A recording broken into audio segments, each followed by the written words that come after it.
There you go. There we go. All right, and we're live. It's May the 4th at 10:12 rather Eastern PM. And I'm joined here by, who we got here? We got Anthony. Yeah, well, We got Keith, hanger on. What's up, yo? We got our number one fan, Paul. Eh. And Lance is fighting Mothra over there in Tokyo. So he He's said pillaging Japan. yeah. He said he may hop on later on. He doesn't know yet. Liar. Yeah. All right. So what have you guys been up to? Looking at the Gen Con exhibit map. I knew it was going to be a lot bigger this year. It's a lot bigger than Yeah, even I thought it was going to be. Yeah, they added that whole, what was that? It used to, well, it's kind of like the events for the companies area. Yeah, it's pretty much where Magic's been the past couple of years. Whereas, like last year, they went over and cannibalized where Magic and AEG were before. Now it moved into where the Magic was last year. And so, if you know Gen Con's big Hall E at all, it goes all the way to where that big divider is in between there. And so it eats the whole stinking thing up. Right, and what's weird is they had said something about moving the artist alley. But they didn't. They made it bigger too. Yeah, it's huge. So artist alley and the Authors Avenue and yeah. the Entertainer Spotlight, which I guess is the autograph people. Yeah, and it's always been like in that same section, but it's like there's one big, huge, massive. Yeah, now it's way bigger. Now. What a waste of selling Like I'm almost looking at it. There's no actual booths either, like it used to be, like on the map itself. So I'm wondering. Yeah, they did break it down, but I think that's so they can just shove whatever they want in there. Yeah. The other weird thing is the training grounds. It's where it's always been. Well, training grounds a couple years ago was back here off Hall E, in Hall E area, Yeah, but now they've moved it back. Well, the Family Fun Pavilions moved to the front of the hall though now. Right, and I noticed next that to it. Used to be Family Fun was back in here next to the side entrance, the exhibitor entrance. Right, and it was up near behind. It was up near the Mayfair. It was up near the training grounds area. Yeah, and now it's right up by the front door. Which, you know what? So I think this is a good idea, to be honest. Like you can see my face with the gestures I make it, but I think it's good because people with little kids that want to see games, they don't have to go wander the herd as bad. It's right at a door for them. So that's kind of nice. It gives that quick exposure for the family game. So I think it's a good experiment for them. Well, we're going to see how this turns out because... or the little children will be stampeded to death. Yeah. But if you're bringing your kids into the stampede when the hall doors open, you're just a crappy parent. Right. But what's also weird is the group of publishers that are in the Family Fun Pavilion. So Haba and Blue Orange are in there. Haba, Haywire, Blue Orange, Peaceful Calliope? Kingdom, Geek and Company with threes. Calliope, R&R, North Star, USAopoly, Mayday, Meeple Source. I don't know. It's a weird mix. And they're right next. What's the shame of the whole thing? And he's not on here right now. Is the Family Fun is right next to Action Face, and we know Travis's mouth. So somebody at Gen Con did not plan that very well because there's a lot of kids going to learn the F-bomb. Maybe they left the word Manson off of the front of Family.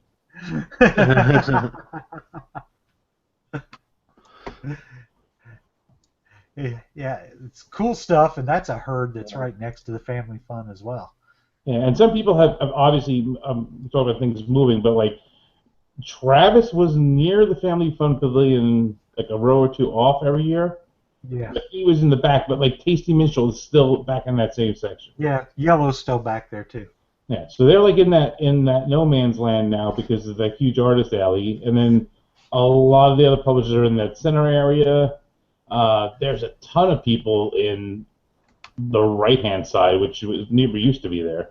So if you're looking at the picture on the screen, So if you look at where go back to the screen. I did. I'm still on the screen. Oh, okay. I also Barry's face. So the hall used to end at where the bathrooms are. They're on the bottom. It used to end right over here. If my mouse pointer shows up. It's hard to see, but Yep. right here where this right-hand arrow is, that's where the hall used to end when Right. this hall was new. And the other thing was the first year in this hall, back here where the training grounds are, actually where that whole art show is, that was blocked off, and that was the gaming library. Is that whole corner from this top left arrow up to the bathrooms and over to where it says art show. That was walled off, and that's where the board game library was. And then it was only there 1 year, and then they opened it up to exhibit space. What is the training grounds? It's foam sword fighting. Where Next you to make the women's bathroom? on each other. It's next to both bathrooms. And then last year they opened up this space from the arrow to the right, but not quite above. Right, you have to go about a aisle above where the arrow is. And Wait, so this year, hold on. The training grounds, that's not the fighting area. that's not the, yeah, that's the fighting areas. The training No, ground. isn't the training grounds the area where you can like drop your kids off and have like the big kids games and stuff for them to play? No. The training grounds is the foam sword battles where you build your own foam swords and beat the crap out of each other. That's what the training grounds is. What was that Or area? it was. What was that area where it was near where all the family game people were, where they had it like? Yeah, they had like the inflatable pyramid and crap like that, but they haven't had that the past couple of years. No, they had that last year. They didn't have the big. Oh, they had that crafts area. Yeah, Right, they had an area where you craft could bring your kids, and they had people there, and they had like. Maybe they're calling that training grounds now. The training grounds used to be the foam fighting area. So Yeah. I don't know what that. I don't remember seeing the foam fighting in there last year. Yeah, that's what I said. The foam fighting last year was down in Hall E area. Yeah, I don't know. But so you know what is taking up this space? The reason they have that free space is WotC pulled out of Gen Con. So with WotC pulling out, that freed up all that space to sell more stuff. Yeah. But WotC hasn't really been at Gen Con the past couple of years. Well, they had Magic presents and Magic events and stuff. They had that little satellite stuff, but WotC hasn't sold product in the exhibit hall, even though they took up exhibit hall space for 5 years. Yeah, the last time they had space was when 5th edition came out, and they were actually in the event hall. They weren't actually in the dealer hall. They had a blocked off area in the event hall. Yeah, that was last year. They had the blocked off area in the event hall, or 2 years ago. 2 years ago, that was. And 3 years ago, they were still in the exhibit hall, but they had a space, but they weren't selling anything. And before that, they had space. And like 5 years ago or 4 years ago, one of my first, once I was into board gaming, they had like this booth with an upper level for their people to work on and stuff, but they still weren't selling anything. Because like that was when they had some of the dungeon crawl cooperative games out. And I'm like, hey, where can I buy that? And they're like, oh, we don't sell it here. I'm like, well, you're stupid. Yeah, I remember the first year that they stopped having their regular booth. I was actually in the Starbucks line at the Westin with one of the guys from WotC, and someone was like, you guys don't have a booth? And they said that they do so much business with, retailers, and there were so many retailers there who have booths. Yeah. That they were like, you know what, we're going to support them, we're going to support the events, and we really don't care about selling anything here. But WotC did have the giant ballroom upstairs on the second level, and I assume Paizo's moving in there now. That would be my guess, because Paizo had the big ballroom that's next to the new exhibit hall, but it was smaller than the one that WotC was camped in. So I'm sure Pathfinder's going to take that crap over. Yeah, well, Pathfinder had a huge room upstairs too. It was on the opposite side, where the Pathfinder Society had. Right, and so they'll probably move to the big 500 ballroom, is my guess. The Sagamore, or whatever it's called. It's monstrous. Probably. So, you coming, Barry? Nah. I don't want to deal with that many people. It's that simple. Yeah. Oh, come on, Barry, it's not that many. It's only going to be about 75,000 people this year, I bet. Yeah, which is about 73,000 more than I want to deal with. No, Barry, nobody's coming. You can't get a room downtown. No one wants to be there. No one wants to be there. There's not rooms exactly where we need to have our room, by God. And people want to move to Chicago. You see, Chicago's getting ready to shut down a big chunk of McCormick Place, so it's not going to be great. Aldi's booth is in the back end, but dead center this year. So, he's nowhere near Travis. So how's the voting? that's good for him. Travis can't run over and vote 47 times. He'll get so mad if he hears that. He'll get over it. Yeah, but no, maybe one year, but I really don't have any urge to deal with that many people in one space. Yeah, and it's expensive with the hotel and all that. Oh, it is, and that's why if the house deal falls through, I'll go ahead and spend the money to stay at Gen Con. If it somehow comes off of life support, then I'd probably cancel it. But I don't have to cancel that room since it's out of block until the day before the convention, so I can just sit on that dude. But I've got a buddy that'll take it over. It's kind of funny, you got Family Fun right next to Soda Pop Mini, so you get your kids' games right next to your TNA. What's also weird, I don't know if you noticed that this is weird, it's actually kind of cool, is there's a lot of European publishers coming. Is there? Like smaller ones. Like Mage and Company has their own booth this year. Ninja Division has their own booth this year. Czech Games Edition got their own booth this year, and last year they teamed up with Portal. But there are some companies, starting to make the move and even get, a 10x10 just to be there, to have a presence. I mean, they may just be coming to have meetings and whatnot. They're just there because, hey, I'm here anyway. Let's buy a booth. But Entrepreneur Alley is really weird this year. It's just a square. Yeah, it's a little bit smaller. Yeah, last year it was like, okay, so go to the last year it was about double its size, probably. It was the same number of rows. Yeah. But it went the entire length of the hole. Yeah, it went down. So it was basically double its current size. Yeah.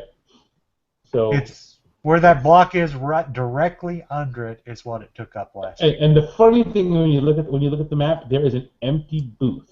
Yeah, there's an empty spot. It's I wonder if there's like a pillar there. Or something. That's what I was wondering too, because there's one there and there's one somewhere else on the map that I saw. There's like an empty spot, and I'm there has to be some kind of structural. I don't remember there being a hole or anything in the middle of the hole, but yeah, but that was the accident that I tried to avoid because it was ungodly hot down there. Well, see that right above where Entrepreneur Alley is, and it was super congested.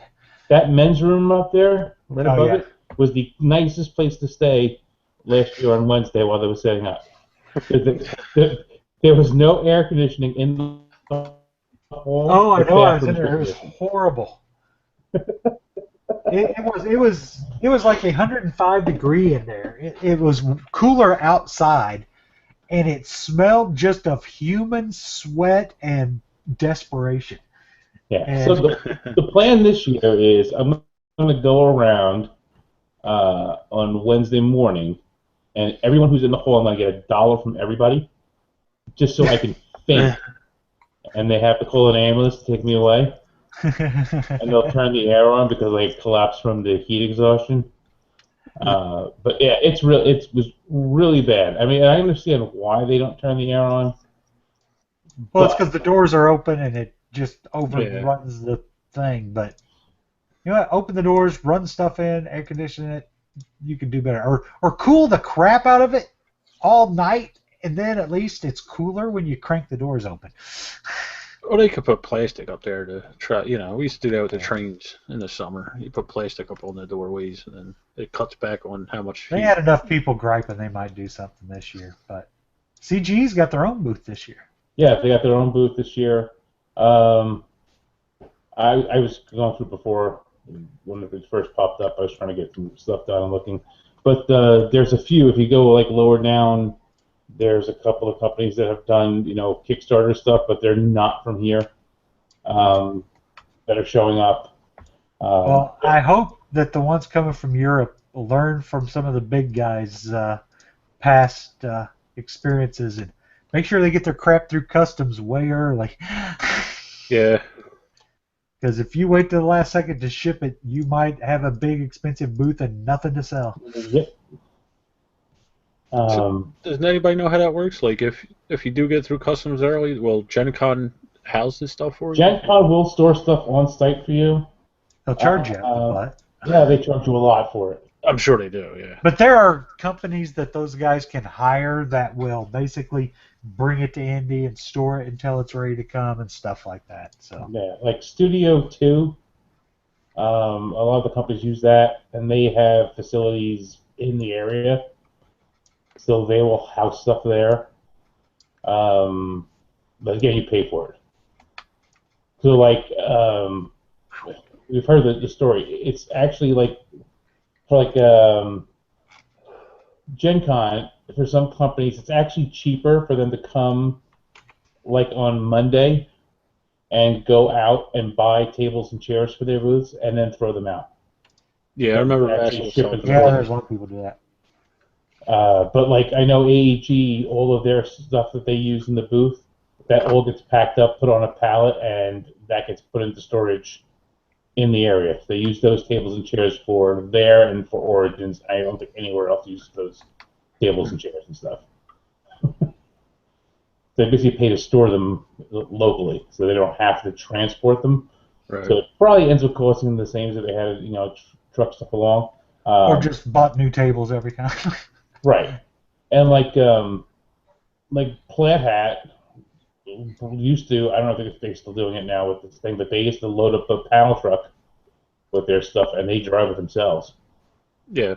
So they bring everything out themselves and then they bring it all back themselves, and it's a lot. It's expensive, and I think people and then people sit there and gripe, they're charging full price for everything. I'm like, yeah, it's expensive to do this. Well, anybody with a clue does not gripe about paying full price at a convention because you've been used to it for so long. Yeah, people I see all the time, like, if you wait Sunday, you'll get the deals. I'm like, yeah, not really. So here's the thing: deals I would and- rather pay full price for a game at a con than pay full price at a game store. Because if I pay full price at a game store, I'm given a little cut. I'm giving a cut to that game store. I'm giving a cut to the distributor. I'm giving the least cut that I can to the people that actually made the thing. At least if I buy at a convention, I'm giving the money to the people that made the thing and the exhibit hall. Yeah. And taxes for my state, which is good for me. It's less of my income the bastards have to come get. I'll still get the Come on, we'll put a sign on you and says, it's my first Gen Con. Don't come to this. Thanks. Nah, like I said, I have no. If you want to put like one of those little child leashes on you so you don't get lost. Oh, really? Yeah, Leave me around. We can do that. That'd be you pretty around. cool. Are you gonna come, Paul? You gonna come hang out at Gen Con with us, Paul? I don't have the money right now. Are you gonna come to Origins and hang out with us, Paul? It'd be nice, but same thing. I have Damn too it, much work Paul. to do. Paul, where are you located? Vegas. Vegas. Oh. So, take everything you Yeah, have, the casino. go down to the casino, throw it down on the roulette table, and let's go. What do you do in Vegas for a living, Paul? I do shipping and receiving at House of Blues. Well, that's cool. I thought you worked at a We took a trip to Vegas just to go I to work the at a House of comic Blues. book store also. Oh, okay. All right. My last Vegas trip was just to go watch my wife's favorite band at the House of Blues. And we got there, and the band didn't show up, and so there was no show. What was that? Jen and I are talking about going out there one year. Oh, the lead singer ended up in rehab, so, that happens. It could be any band. Which band is this, Keith? It's Great White. That's my wife's favorite band. Great White? Yep. Wow. Did you tell her that 1988 is over? Yeah, No, really. she was not giving up on that era. We got She still Billy listens Idol to his tonight. My wife. Oh, my wife would like that too. My wife's a metalhead. So. We have a Billy Idol residency right now. I Nice. thought he was dead. She probably knows that. No, Billy Idol's not dead. It's David Bowie. Yeah, I know he's dead. Cuba Kid wants to know what's going on with your T-shirt there, Anthony. With my T-shirt? Yeah. That's his It's my podcast. podcast T-shirt. All right. I got a squirrel T-shirt Squirrel. from Marty. Yeah. He doesn't have one of these because he can't wear black. He told me. Yeah, I don't like black because I get freaking white dog fur all over it. Let me get into the YouTube chat so I can see what people are saying about me. The usual. Actually, I just had an acrylic light-up sign made of the logo. Did you?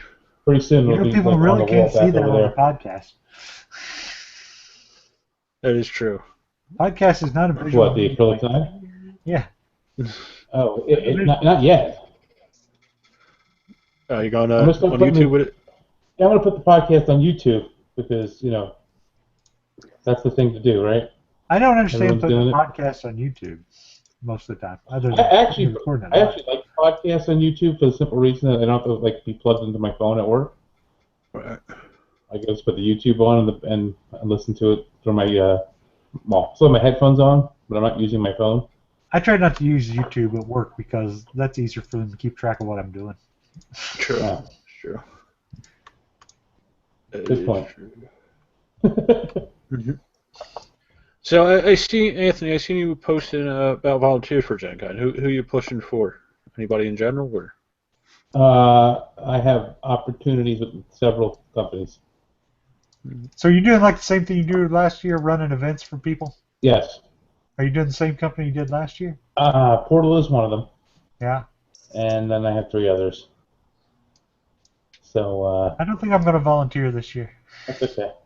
And I didn't dislike it. The problem was, I found that I hate having to be somewhere at a convention at a certain time instead of just when I feel like being there. Like, if I just showed up and you needed help, I'd help you until I got bored. But when I have to be there at a certain time and know I have to wake up, it becomes a job, and then it sucks. Yeah. Thanks for selling it there, Keith. Hey, I know. Hey, but you help a know lot. what? So here's the thing, though. If you want to be frugal and you want to have your convention cost you a lot less money, you can invest part of your convention time to help someone out, and they'll cover badges or games or crap like that. And for those people, it's great. Me, my time's worth more than my money. It's a very important person. Yes. No, it's just I'd rather, once I get away from work, I'd rather not be working. Yeah, it's something I always tell people you should do it at least once. Yeah, and I'll tell you what, there's not a better group of people to volunteer for than Portal. They're good people. I played and taught a bunch of people to play Rattle Battle, Grab the Loot, and you know what? Everybody had fun. And that's the important part. And it's Yeah, not. It's I run the events, which is way less stressful than working in the booth. Yeah. Really? The booth. Oh, shoot me. Shoot me now. I would volunteer to help you set up a booth all day long before anything's going than I would work in a booth and I'd give demos. But the other thing for me, and the reason I don't like running demos for a company that much, even though I did it and I enjoyed it when I did it, is I feel a lot of pressure not to screw up that game for the publisher by giving a bad demo. And it stresses me out more than it probably should. Because I feel like if these people don't like this game, it might be my fault. Now, if I ended up demoing a bad game, I don't even know how I could do that. So. And that's again why the booth and the event hall are really different. So the event hall, I always tell people when they're like, asking about volunteering, and I'm like, the event hall is like having people over to your house. The only thing is you don't usually get to play the game unless there's an open seat. Yeah. But you basically teach them the rules and you let them play, and they get to play pretty much the entire game. They have 2 hours of time for your explanation to play the game, and they can ask you questions and all that. The demos in the booth are harder because you literally have 5 minutes to explain that game, run them through a turn or 2, and leave it. Get the hell out of the seat. I tell you what, I don't understand companies that let you play a whole game or most of a game in the exhibit hall because they're just pissing away so many potential sales doing that. Yeah, and a lot of companies have cut back on doing that. So if you, like Fantasy Flight, for example. So Right. Fantasy Fantasy Flight will Flight, just give you a little taste. they pretty much set the games up. They'll like if a game has like 200 cards, they'll give you maybe 40 of them. And sometimes they'll even set up which cards you get so they can make sure they show you the things they want you to see. Right, and the thing about that is they have to be done right when you're doing a short one like that. 2 years ago, Matt from my show, and I went and sat and did the demo for The Witcher because Ignacy had designed it. Right. And Ignacy happened to walk over, and the guy who was demoing the game was like, "Oh, this is the designer." And Ignacy said, "Do you want me to teach it?" And he's like, "That would be great." And it was a really bad demo, and it's not because of Ignacy, not because of the game. It was because the way they set the demo up, in the game you have to reach a certain number of objective points, and they gave each person one objective to reach, and it was supposed to end when you reached your objective. They really didn't give a second objective thing in there. The problem was they didn't pick like evenly obtainable objectives. So like Matt got his objective done, and I was like not even a quarter of the way through getting what I needed to complete mine. It was like, okay, so what the hell is here? Okay, so whoever picks this one character is going to win pretty much every down. So it didn't quite make sense why they did it. AEG does it in their booths. When I was working with AEG, we used to run almost the whole game with people. I mean, obviously, if it was a really long game, we'd run like a quarter of a game, whatever. But like other stuff, if the game took like half an hour, 45 minutes, they'd run them through the game. They'd try to push them along, get it done quick. But the past year, when I wasn't there, I did notice when I went by that they were cutting the demos, short, like 15 minutes. And even that sometimes is a little long, but it's different if you have the space for them to sit down and play it. A lot of people are doing, demoing games and they're Pub standing tables. up. Yeah. The pub tables are in there doing it right on their counter. Yep. Some of them. Because they have, 10 by 10 booth. You really don't have pub tables or anything, and you just have to show people. And, usually when you have a smaller booth, too, you don't need a lot of help. But when you have a lot of games and you need people, you get into a rhythm. It's not hard, really hard to do. It's, that level of comfort. And, again, you're going to be make mistakes. And people get so nervous about, if I make, Pete said, like, what if I get a rule wrong? I'm like, how many games have you taught to your friends where you got a rule wrong? Where you forgot to say something? I mean, watch a Rado video. He gets rules wrong all the time. But people look at it and go, oh, yeah, well, I always tell people, you're selling the experience. You're not selling the game. Right. I've done demos with people who don't even work for the company and literally are trying to sell me the game. I've done demos with people who, or a designer or whatnot, and I'm like, don't sell me the game. Just sell me on the idea of wanting to play this game again, and because I want to play it again, I'm going to go get a copy of it. Because you know what, I can play a game one time and say, oh, that was a pretty good game. I don't need to own it. But if I'm enjoying myself and I'm enjoying the experience, I'm going to be like, oh yeah, you know what? I want to play this again. For every 4 people who do an event, even if they don't know each other, so 4 people who don't know each other happen to all get a ticket for the same event and sit down and play the same game. If you can get one of them to buy a copy of the game, you're doing a great job. And the whole idea is, like with Gen Con, we talk about it. I mean, we buy stuff, I buy stuff, and we know we can just order it from Cool Stuff or Miniature Market afterwards. But we buy it because we're there and it's there. And, people are like, oh, yeah, but I get it now and it's not coming out for another 3 months. I have gotten so many games at Gen Con and not played them until after they were released. Not played them for 3 months, yeah. I've done that. But I was excited. I wanted that game. I'm going to give you my money. Here's my money. But the thing is that games we get to play and games you get to see, people talk about them. And people who weren't there get excited for them because someone is talking about. And that's what Gen Con's about. And we laugh because we have companies that go there I can't forget the first year that Portal was there and Imperial Settlers came out. They sold out of everything they had. I mean, counting the pre-orders that they had done ahead of time and the extra stuff they brought, they were sold out in 40 minutes. Yeah, And people were like, "Oh my God, you knew this was going to be big," and he didn't realize how big it was going to be because in other places, selling that many copies over the weekend is good. Right. Never expected to sell that much, but the thing is, and people are like, "How could you not bring more copies?" They say it about Fantasy Flight, they say it about everybody. How could you not bring more copies? Because yes, there's people who do the fake sellout. Yeah. So they bring a ridiculously low number of copies, so they can say, "Oh, we sold out in 5 minutes." But there are people who will bring 500 copies of the game. Now, granted, there's 60,000 people there, but there's 60,000 people and there's 500 booths.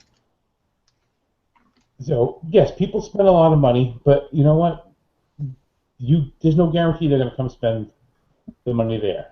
That brings me to a question. Did you know more about some of the actual how booths and stuff like that go out and information that retailers get?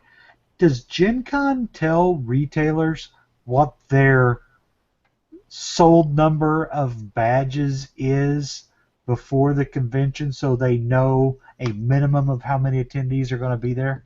No. Gen Con doesn't tell anyone anything. Okay, that's what I figured, but it seems like that would be a nice thing. It's like, hey, we have sold 60,000 advance tickets just so you know. Right. Right. And the thing is that people bring stuff. I remember, again, 2 years ago, I going to Passport's booth on Sunday, middle of the day, and the huge stack of Kingsport Festival they still had sitting there. Huge stack. For Sunday, middle of the day. And that's when you get your deals. Right. But they had a huge stack of that. They had a huge stuff, a lot of stuff, because they brought a ton of stuff with them, and ended up bringing a lot of it home. There is the people who sell the Rio Grande games there. It's not the Rio Grande booth, but they have the deal with the castle. Yeah, because Rio Grande doesn't do a real booth either. So they do the same thing every year.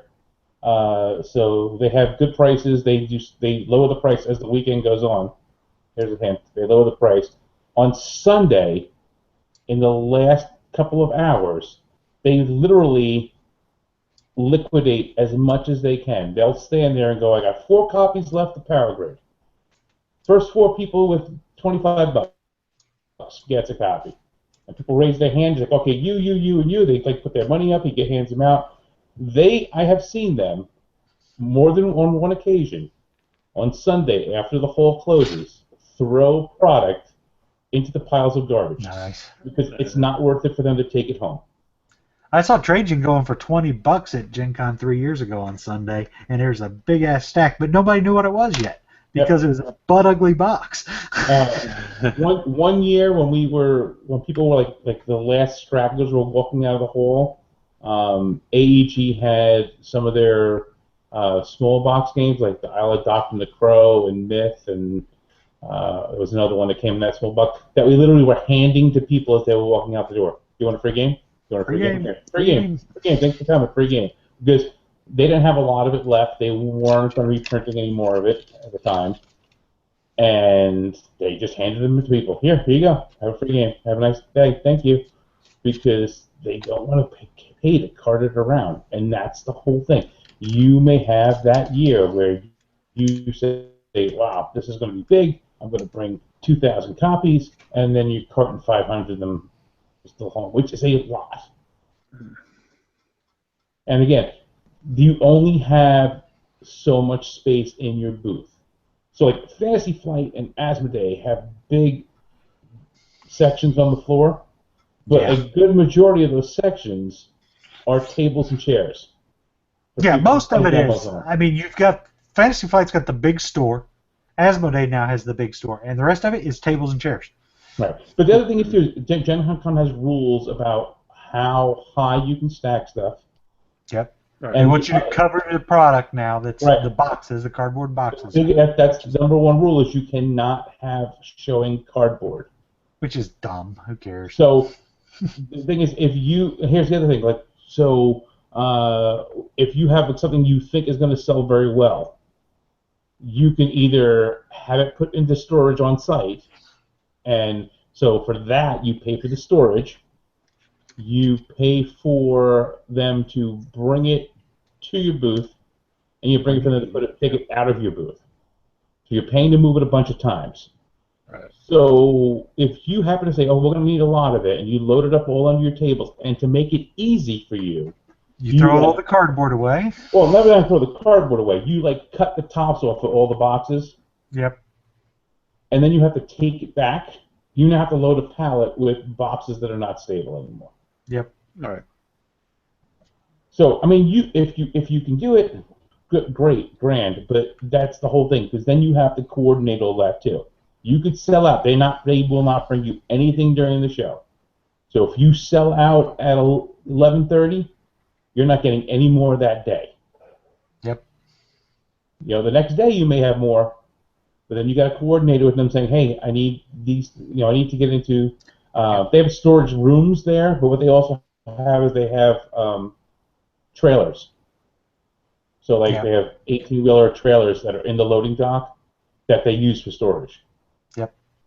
And you have to coordinate all that because like AEG does the big game night every year, and all of those boxes are loaded in storage, and they have to coordinate with the folks on site when they want them delivered. Someone's got to be there. They have to be packed up in a certain place.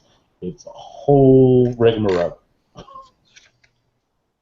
Oh, yeah, I'm sure. Huh. I didn't realize there were that many rules to it. I mean, I figured they got their cut. Yeah, no, Gen Con will come in and literally you'll get in trouble if you have cardboard showing. You can cover it with the biggest pile of crap you want, as long as they don't see cardboard. But, right. Yeah, you'll see like some of the smaller people have, they have their 10 by 10 or their 10 by 20 booth. You can throw a tablecloth over it. Well, they have not just that. They have like their big stand-up sign. Yeah. Really close to their table in the front, and you're like, why is that? Because they have all their stuff packed up behind it, and literally, it's not like you can't see cardboard. You have to literally walk back and forth past your booth from like every angle to see if you can see a box, because they will get you for that. Which is dumb. Yeah. Well, what is it? Is that a fire code or no? Just or stupid rules? They just think it looks ugly. Yeah, it's an appearance thing. Because sweaty geeks everywhere aren't unsightly. They want Ass crack is not unsightly, but cardboard boxes are. The expression they use is they want it to look like a convention and not a swap meet. Yeah. That's screwed up. Where are we broadcasting live on Lance's channel or? No, it's on my channel. Oh, okay. I'm like looking. I'm like, I don't see the hangout there. Hold on. Oh, no, I'll give you the link. I got it. It's on the. Yeah. The other thing. Yeah, Lance said he might hop on. He doesn't know yet. He didn't know. Monday I talked to him before he left. Huh.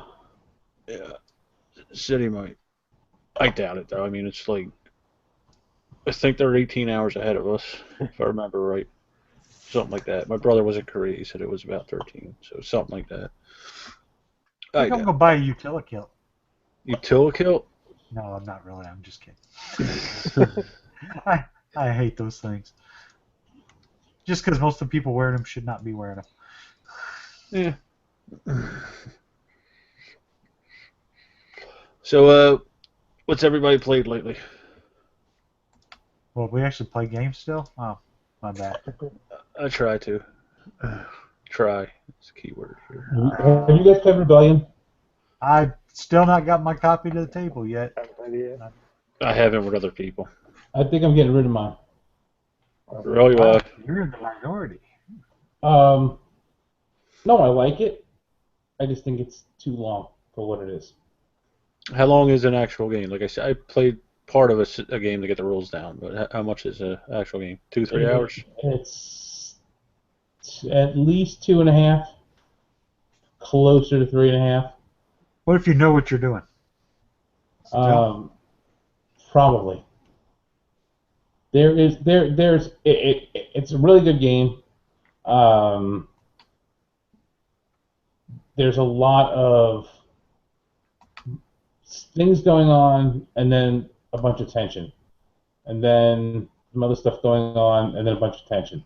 So the tension level, I don't know, in our games maybe, does not feel like it should. Like it almost feels like that when that tension starts, when the Imperials are in the area, that it should be that way for the rest of the game, but it somehow does not feel that way. I have a question. Do rebels ever give themselves away just because that tension happens and they just start acting too nervous so you know you're right up their tailpipe? I think it can happen. I mean, but it's... What you fidgeting so much? Am I close? Is it here? Is it here? So what's your... It's got a lot of great stuff in it, but I just think if I'm going to play something that long, I want to play something different. Only because it's FFG, so you know there's going to be expansions and stuff coming. Maybe. There will be. There should be. And they'll be small. I don't Just think leaders and stuff. more cards. Star still hasn't gotten anything. You know, More Death Stars. Yeah, you need more Death Stars. 3's not enough. Yeah, 3's not enough. I don't know. It's good. The box is too big. Yeah, it is. The box is way too big. Well, again, the expansion. When you get it, yeah, it's got this big box because it's got 150 miniatures. You open it up like, what the shit? Yeah. It's like the Matikoro expansion box. I could put 2 big games in there. It could literally be an inch shorter, and everything would fit in just fine. I think it'd be 2 inches shorter and fit, but I'm saying I put I put all my little markers, and I put all the little ships in little plastic boxes I use, and I still have like half a box that's empty. Yeah. It is mostly air for some reason. It's a small box, so they want bigger is better. They can charge $100. Yeah, you're right. They put it in that box because it's a $100 box. game. That's a $100 box. Yeah. That's exactly what it is. So what's your fear here, Anthony? You just won't get to the table as much, or you'd rather play more games in that time period? Different games. It's 2 hours. I mean, it's 2.5 hours. It's only 2 players. I would rather play Twilight Struggle or Labyrinth, or if I'm playing that long, a 2-player game, I'd rather play something like that where there's more back and forth, stuff's happening, kind of thing. Because the 2 sides play really different too. Like, it's really fun to play the Imperials. The Rebels, not so much. It's like I've heard people talk about like some of the hidden movement games. Like I've played Letters from Whitechapel with people, Right. and I like playing as Jack. Jack is fun to play. Mm-hmm. I really don't like the game as much when I have to be the investigator. Yeah. It's not bad. I mean, I don't think it's as bad as some people say it is, but it's more fun being Jack. So it's more fun being the Imperials in this game. The ones who are hunting is so much more fun than trying to keep your base a secret. Does it feel a lot like those hidden movement games? The only way it does like that is because you know where your base is, and you have to try to establish yourself where you're not giving it away. Right. So that's part of the trick. Like, you have to do things, but until you get to the point where you have enough things going on where it becomes more confusing about where you could possibly be,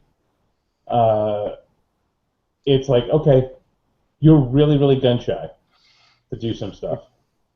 Because the Imperial player can say, well, okay, because they're pulling cards off the deck, they're giving them clues where you're not. So if you pull something, you launch from your base, You can only launch in the areas around where your base could be. If they already know that the two other possible places your base could be are not your base, you're screwed if they can get there. Yeah. And that's the other problem with the game is you can figure out where someone's base is. Like you may have thought it was like somewhere, and you start moving things over there, and then you realize, okay, no, it's over on Hoth, and Hoth is on the other side of the board. It takes you forever to get there. So it's like, okay, I'm coming. Here I come. It's like the scene of Deadpool when he's going to kill the guy with the Zamboni. And then they move it at the last second, right when you get there. Yeah, and then they can move it, and then it's like, okay, well, that was really sucky. But you do have ways besides just because I haven't played yet, but I've been looking at it, and watched a little bit of stuff, and not just the probe cards tell you where the rebel base isn't. All the planets where you have ground troops is where it's not too. So yeah, so you can it's cool because it's not just your regular Ameritrash style thing because there is definitely things you can do, and it's very there's a good bit of deduction. You can work it out. If you're good at puzzles, you'll be really good at playing the Imperials. Because you can set things up just to say, okay, I'm here, and I'm here. So if you do this, I can say like doing Sudoku. I know you can't be here, or here, just because you did that. Right. And you can eliminate all the places they could be. Now, as long as they don't jump somewhere else, and then that's the other thing too, is because they have that ability to change where their base is, you have to be really sneaky that you know where they are. Yeah. Because once they start seeing, okay, well, they're coming over here. Yep, they found me out. And then the other thing is you can find the base, and then unless you blow the whole planet up with the Death Star, you still have to fight it out. And the fighting thing just takes too long. is it worth it just to drop a stormtrooper or two on a planet just to see if they're there, though? As just move around, just poop guys, and hey, if the stormtrooper gets wiped, who gives a crap? But you know where they're at. Yeah, it is. But you have to move them there, and they can't move them themselves. You have to bring ships that can take them and drop them off, and generals and all that. Yeah. Right. And the other thing is with your leaders is you cannot have. You can move leaders onto the planets, but you can't have a certain number of leaders on adjacent planets. It's a whole thing. You can't leave when certain things are happening. So it's it's a lot to take in. It's not difficult, but it's a lot to think about. And in the end, it's fun. It's Star Wars, but it's just something that it's too much for what it is. It's one of those things where if I kept it, we would probably take it out once or twice a year, right, and play it because it's great. It's great. It's just one of those things that's not like a, hey, what are you gonna play this week? Oh, let's play it. Okay, and then a couple of days, what do you want to play? We're not saying we're gonna play it again because it doesn't need to be played that often. So how many times have you played it so far, Anthony? 4. 4? All right. That was one of my fears when I was going over it. Like I did a partial solo game to get the rules down. That was part of my concern with it. What you were just expressing. Yeah. Like if you're a rebellion, all you're doing is just trying to kill time. Yeah. And hop around a little bit. So we'll see. I might be in the same boat. We'll see when I get it. I actually got it from someone, and I'm thinking of actually moving it along. I may actually trade it for Assault because I never got Assault. I do like my Assault. There's another expansion going to come out. That's my other thing with Assault. This was I haven't gotten it yet. Is I'm going to be playing catch up, and it's going to cost me. Oh yeah. Whatever. Yeah, there's so much just in the base game that it takes you several games to get through that. So. Yeah, there is. So my other rationale with getting Assault is that I had gotten the I got the RPG. Okay. So I'm like, okay, I can use the minis from Assault in the RPG. So I have that. It's a dual purpose thing now. Yep. It's funny because Keith was talking on Twitter yesterday before about how he hasn't played Mansions of Madness. I have not played Mansions of Madness, but I did get out the rule book today. So my copy of Mansions of Madness and my Forbidden Alchemy, I did not trade them, did not sell them. You got the minis, didn't you? I took all the minis out of them, and they're sitting in with American Horror and Elven Horror stuff. I actually thought about that. I have Forbidden Alchemy too in my box, even though I've not played the game. And at some point, I will get the Call of the Wild for Mansions of Madness just to have the minis. I didn't wish like that they one would so get much. the other painted minis back in stock for the investigators, because I don't have my investigators for the last Eldritch. And every time you bring that up, I go in and I just throw them all in a cart, and then I'm like, crap. That's like $200 in minis I have. Oh, here. yeah. But they haven't had the latest set. I have not yet caught them in there. I check every week, and the Harvey Walters and company just aren't there. And I have all the others. And I actually went ahead and bought the rest of them. I should have just bought the complete set when it was available, but I'm like, I'm not spending $200, but I'll spend it $5 at a time. Yeah. Well, that was the whole thing with when I looked at Mansions of Madness, I got it. Barnes and Noble screwed up. This is before they were selling games in the stores, like a lot of games in stores. So they had screwed up when the game was coming out, and they had listed it on their website for $30. Wow. And I paid $40 for mine. yeah, a bunch of us ordered it, and all of a sudden they pulled it off, and then they said that, oh no, that was a mistake. And I said, well, it was a mistake for quite a while. It was there for like half a day. And I said, you gladly took my money. And then they weren't getting it, and this and that. We finally all got our copies for $30. Everyone who stood tall and didn't cancel their order. And I got to play it, and I liked it. And then I realized that I would never play this game with like at home. Like my friend Nick has it, and he's the one who like ran it for us when I got to play it. And I'm like, yeah, you know what? That whole setting up the game and all that's again too much for what it is. Yeah. So I immediately went and took all the minis out of it, put them in there, and then when the first big expansion, the Forbidden Alchemy came out, I got that too. I got that on sale, some cool stuff or something. Took the minis out of that, and some of the tokens I kept too because I like them. Like they were tokens or something that was closed in the thing that I use now in Arkham Horror. So when the sheriff's office or the general store closed down, I put those tokens on them.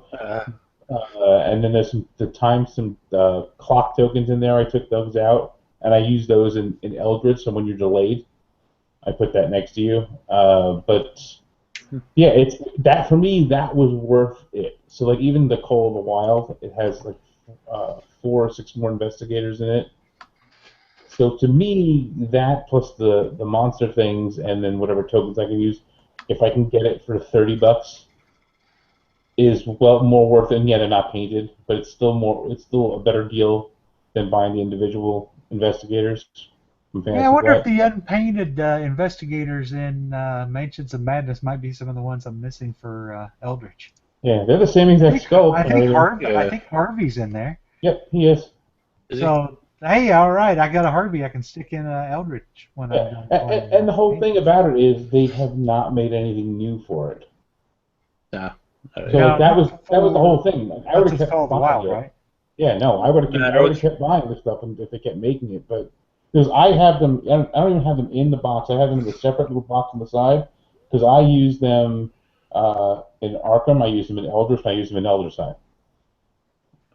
Yeah, there was one more little print and play when they did it after the Call of the Wild. Like it's just one of them like small cards. And I'm guessing it wasn't selling that great. I don't know. I think they just shift their focus to Eldritch, which I think I think they shifted everything to that. I mean, yeah. Arkham kind of jumped the shark when they did the expansion of the expansions. Yeah. I love the expansion.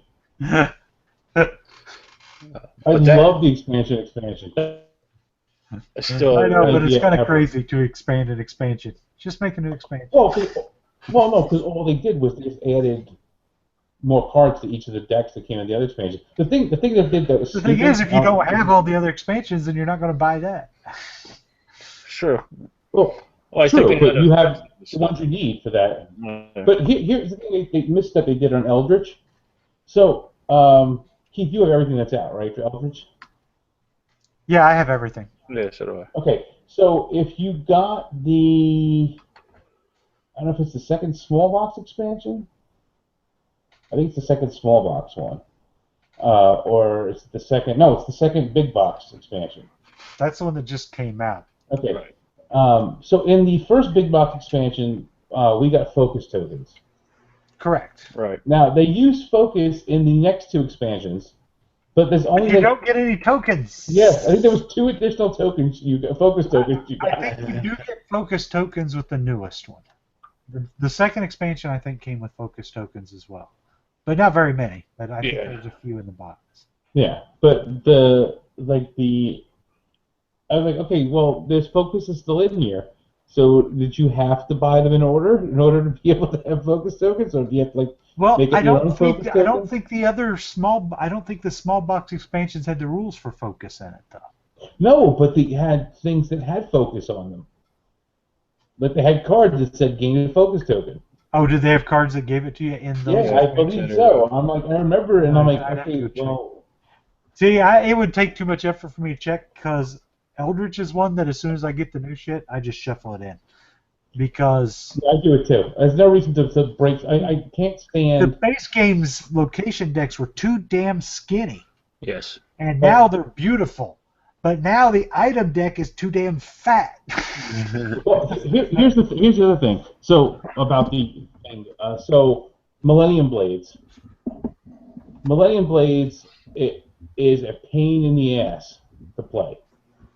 So first of all, when you get the game, you have to put the money together, which it's really cool once it's done. It's annoying as hell to do. It took me 2 hours to put the money together in the game.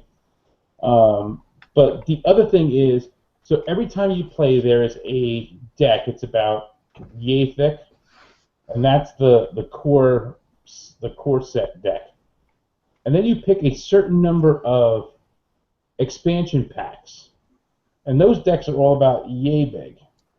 Right. And you pick whichever number, you pick a certain number of them, so it's a certain number of each level of them.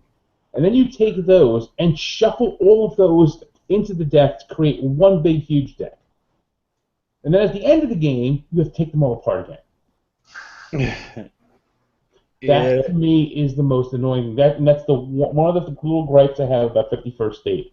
The new one is because you get the deck, and then you can mix in either the New Era deck or the Winter deck. And I'm Not like, both.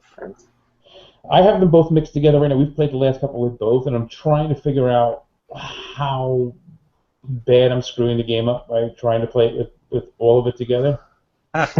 It's just a pain to do. Like when you build decks, like I just traded somebody for their Warhammer Invasion collection. Of why I don't know, but Matt and Paul always talk about how great it is, and I always tease them about how much they love the game. And to add insult to injury, the guy didn't have the original box for it, so he was storing it all in a Kingdom Builder box. So I got a Kingdom Builder box full of Warhammer Invasion. But that too is, it's deck building, and I don't mind deck building. When you have to come with a pre-constructed deck. But in those cases, I don't have to. If I play, I build a deck ahead of time, and then I finish playing. I don't have to take it apart again. I can leave it that way, and we can play again with that same deck. It's that having to add cards in and take cards out is such a pain in the ass. But I don't worry about, this is the new stuff. It all goes together. It's funny because I have all of the Arkham Horror, the original stuff, and my Mythos deck is like this big. Yeah, I'm kind of in the same boat. With the Arkham Horror, I will pull out the expansions afterwards because it just gets too convoluted when you have all of them. And I actually prefer Arkham over Eldritch a Oh, little when I more. play Arkham, we don't play with all the expansions. Even when we use other boards, like we'll leave stuff out of it, but all of the regular stuff, it all goes together. All of the weapons are together. All of the and even in like Elder Sign. So the last two Elder Sign expansions don't actually go with the base game, Right. but I throw all of the items together because that doesn't really matter if they're together or not.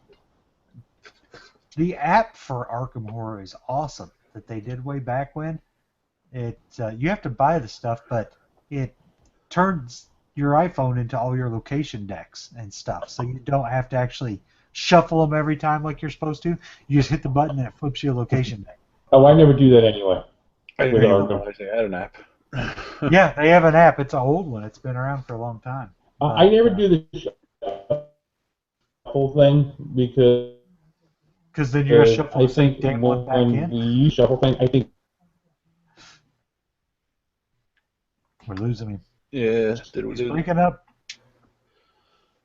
Damn New York internet. Oh. It's Damn, I was frozen. even listening to him this time. It'll come back on, I'm sure. Yeah, I usually do shuffle the deck, I think. Yeah. I like both Arkham and Eldritch, but Eldritch plays a lot quicker, and so I tend to like Eldritch. I think Eldritch is a more refined version of the two. Oh, yeah, But it is. I like Arkham from the standpoint of Arkham. You do feel like your Yeah. investigator's doing more, for lack of a better term. You're Yeah. going place to place. You're getting stuff. It makes a little more sense in a lot of ways. That if you're really fighting this great old menace, you don't have time to cross the globe. Right. I like to feel Arkham better, I think. Eldritch is more like an adventure game to me, I guess, where Arkham isn't. You're stuck in that town. Like you said, where Eldritch, you could just avoid monsters if you want. I would like, yeah, I think that is one thing, is the avoiding of monsters and stuff like that, but I could almost go with the Eldritch mechanisms with the Arkham setting better, and I think that would be a very happy medium for me. Might be their next game, you never know. They're going to milk this till they can't, you know that. Yeah. I've never actually played Arkham. I've only played Eldritch. But really, we'll have to remedy that sometime. Maybe if I do go to VVGCon. That is actually, it's a toss-up between Arkham and Robinson Crusoe being my favorite co-op game. I'm not sure exactly which one is which. And neither one of them get to the table that often. I gotta get a new wife. Mine blows. So with the you got the little app for the Arkham Horror, and you pick what expansions you're playing with, and then when you go to location, you just hit it, and it shows you the card, it flips it over, and it gives you your card. Tells you what to do. But you don't have the tactile feel of a card in your hand. No, I don't have that, but it does. It even has a dice roller in the toolkit. Yeah, I might do the card thing just for table space, but It's Have to roll the dice. It's got the game board in it, so you can choose your locations based on the game board. It's got the expansion game boards.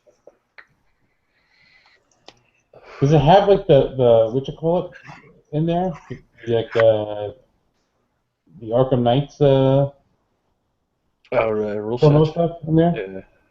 Yeah. I'm not sure. So it's got a thing where you can use the app as your investigator, and you can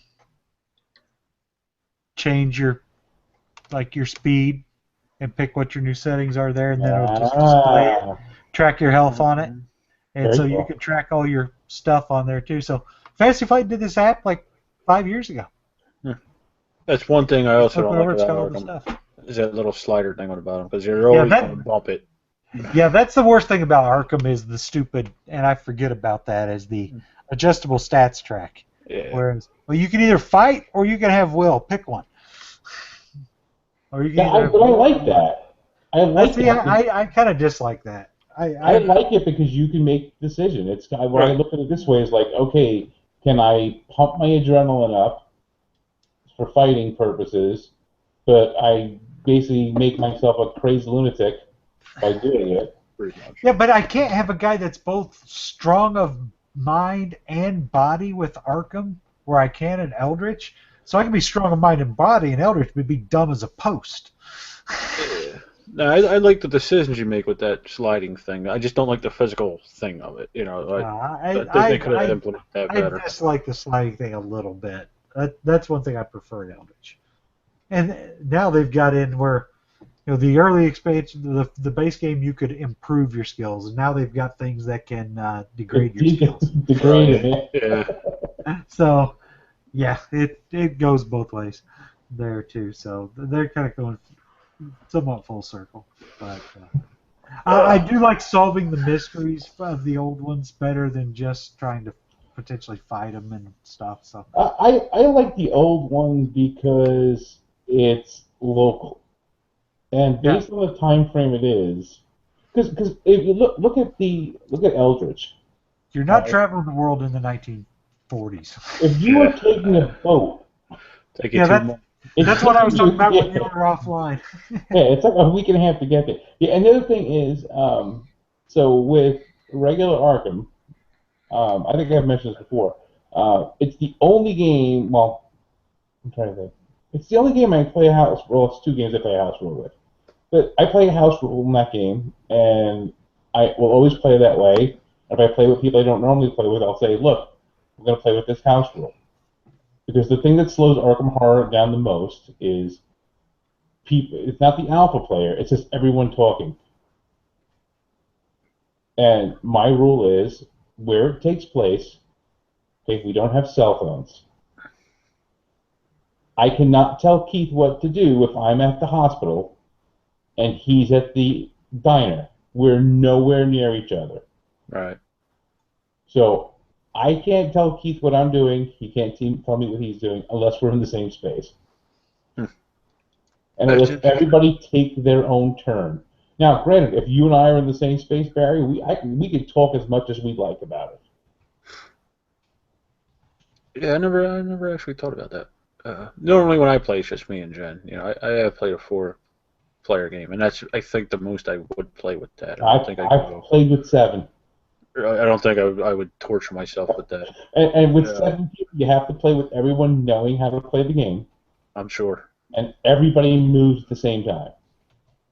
Yeah, I talked to a guy who played with the full player count with every expansion, and he said it was a 12-hour game. I'm like, you're out of your fucking mind. Yeah.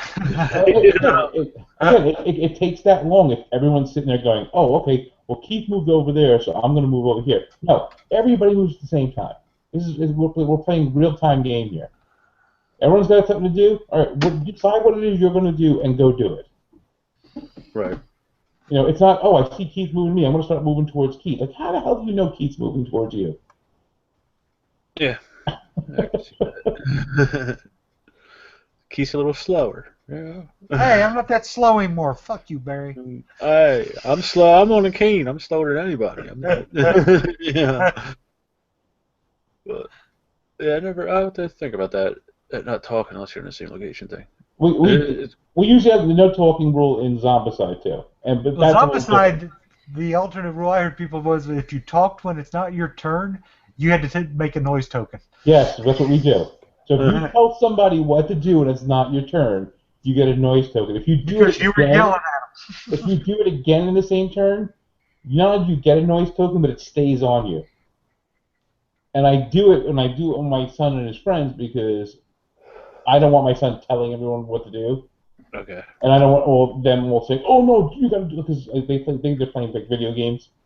But that's what I say. If you're in the same space as someone, you can talk to them because you can talk to them even though you're talking full voice in the room. You can whisper to them and not make a lot of noise.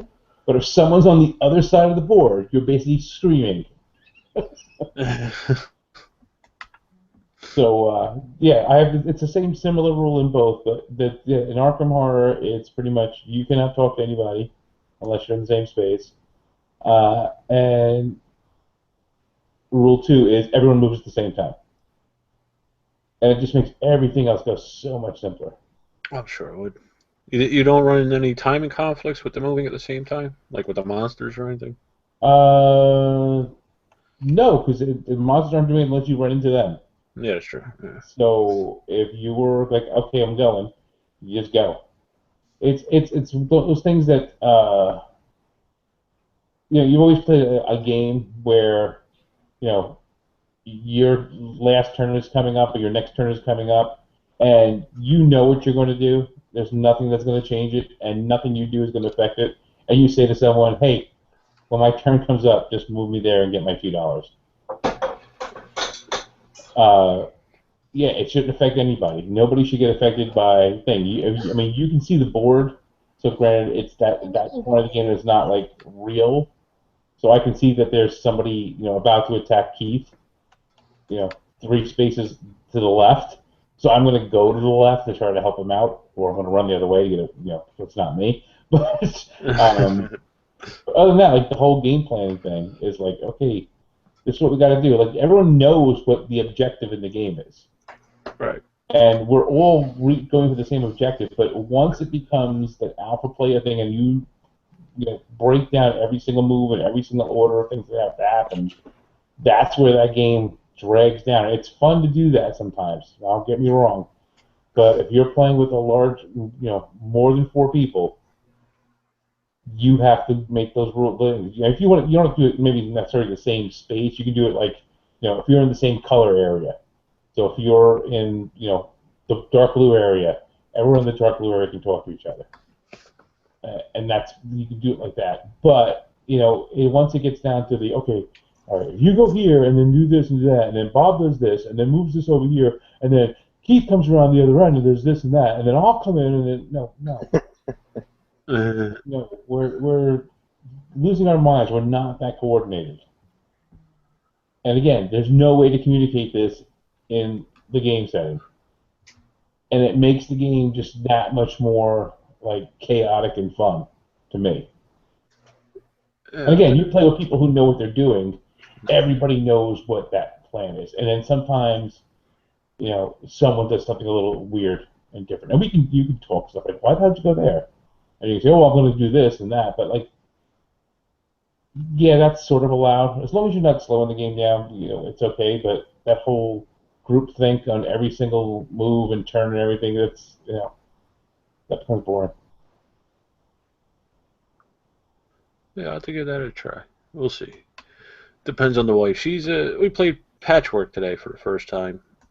So I set Patchwork and Ninja Camp on the table. I said, choose one of these, I'm going to go grab a shower. So she picked Patchwork and she read the rules. And then I started to read the rules, and she explained the game to me, but she didn't explain the scoring. Right? You blew all your buttons, didn't you? No, it's you get negative points for how many spaces you have for your left. empty spaces? She didn't explain Did that not to you? know that. Wow. And I'm like, That's so a good about game, though. yeah. Hey, So about 3/4 of the way through the game, I started reading the scoring. I'm like, you motherfucker. Yeah. She's like, what do you expect? I'm a sore loser. I'm like, Keith, are we putting the money on when Barry's game's behind him going to come flying off that shelf? No, I'm going to, maybe this week, I'm going to build shelving. Why is one upside down? Come on, Barry. Because the box is middle open. stack is leaning. Yeah. I'm waiting for the weight of it to take Rebellion. It'll be fine. I'm going to shake my monitor to see if I can make them fall. Yeah, hopefully this week I'm going to build shelving. It's been raining out here, and I just don't have enough room inside the house to build them. Not only that. How can you not even have your stack straight? That's what I'm trying to figure out. He's got like Rebellion, like the the biggest box big on boxes top. are supposed to go on the bottom, Barry. Most of them are. But like he's got Blood Rage, and what's that above Blood Rage? That's like everything above that is like starting to tilt a little bit to the side. Rebound is going over, Shipyard. It's that garden game that's screwing everything up there. What's Garden right Base? under Space Cadets there? Under Space, that's the bottom half of Space Cadets. Oh, okay. I got it open. I'm painting the minis on it. Oh yeah, that's ready to go. Yeah, it'll be fine. Rebellion out with it. My Happy Farm though, my Happy Farm is perfectly safe where it is though. It'll be fine.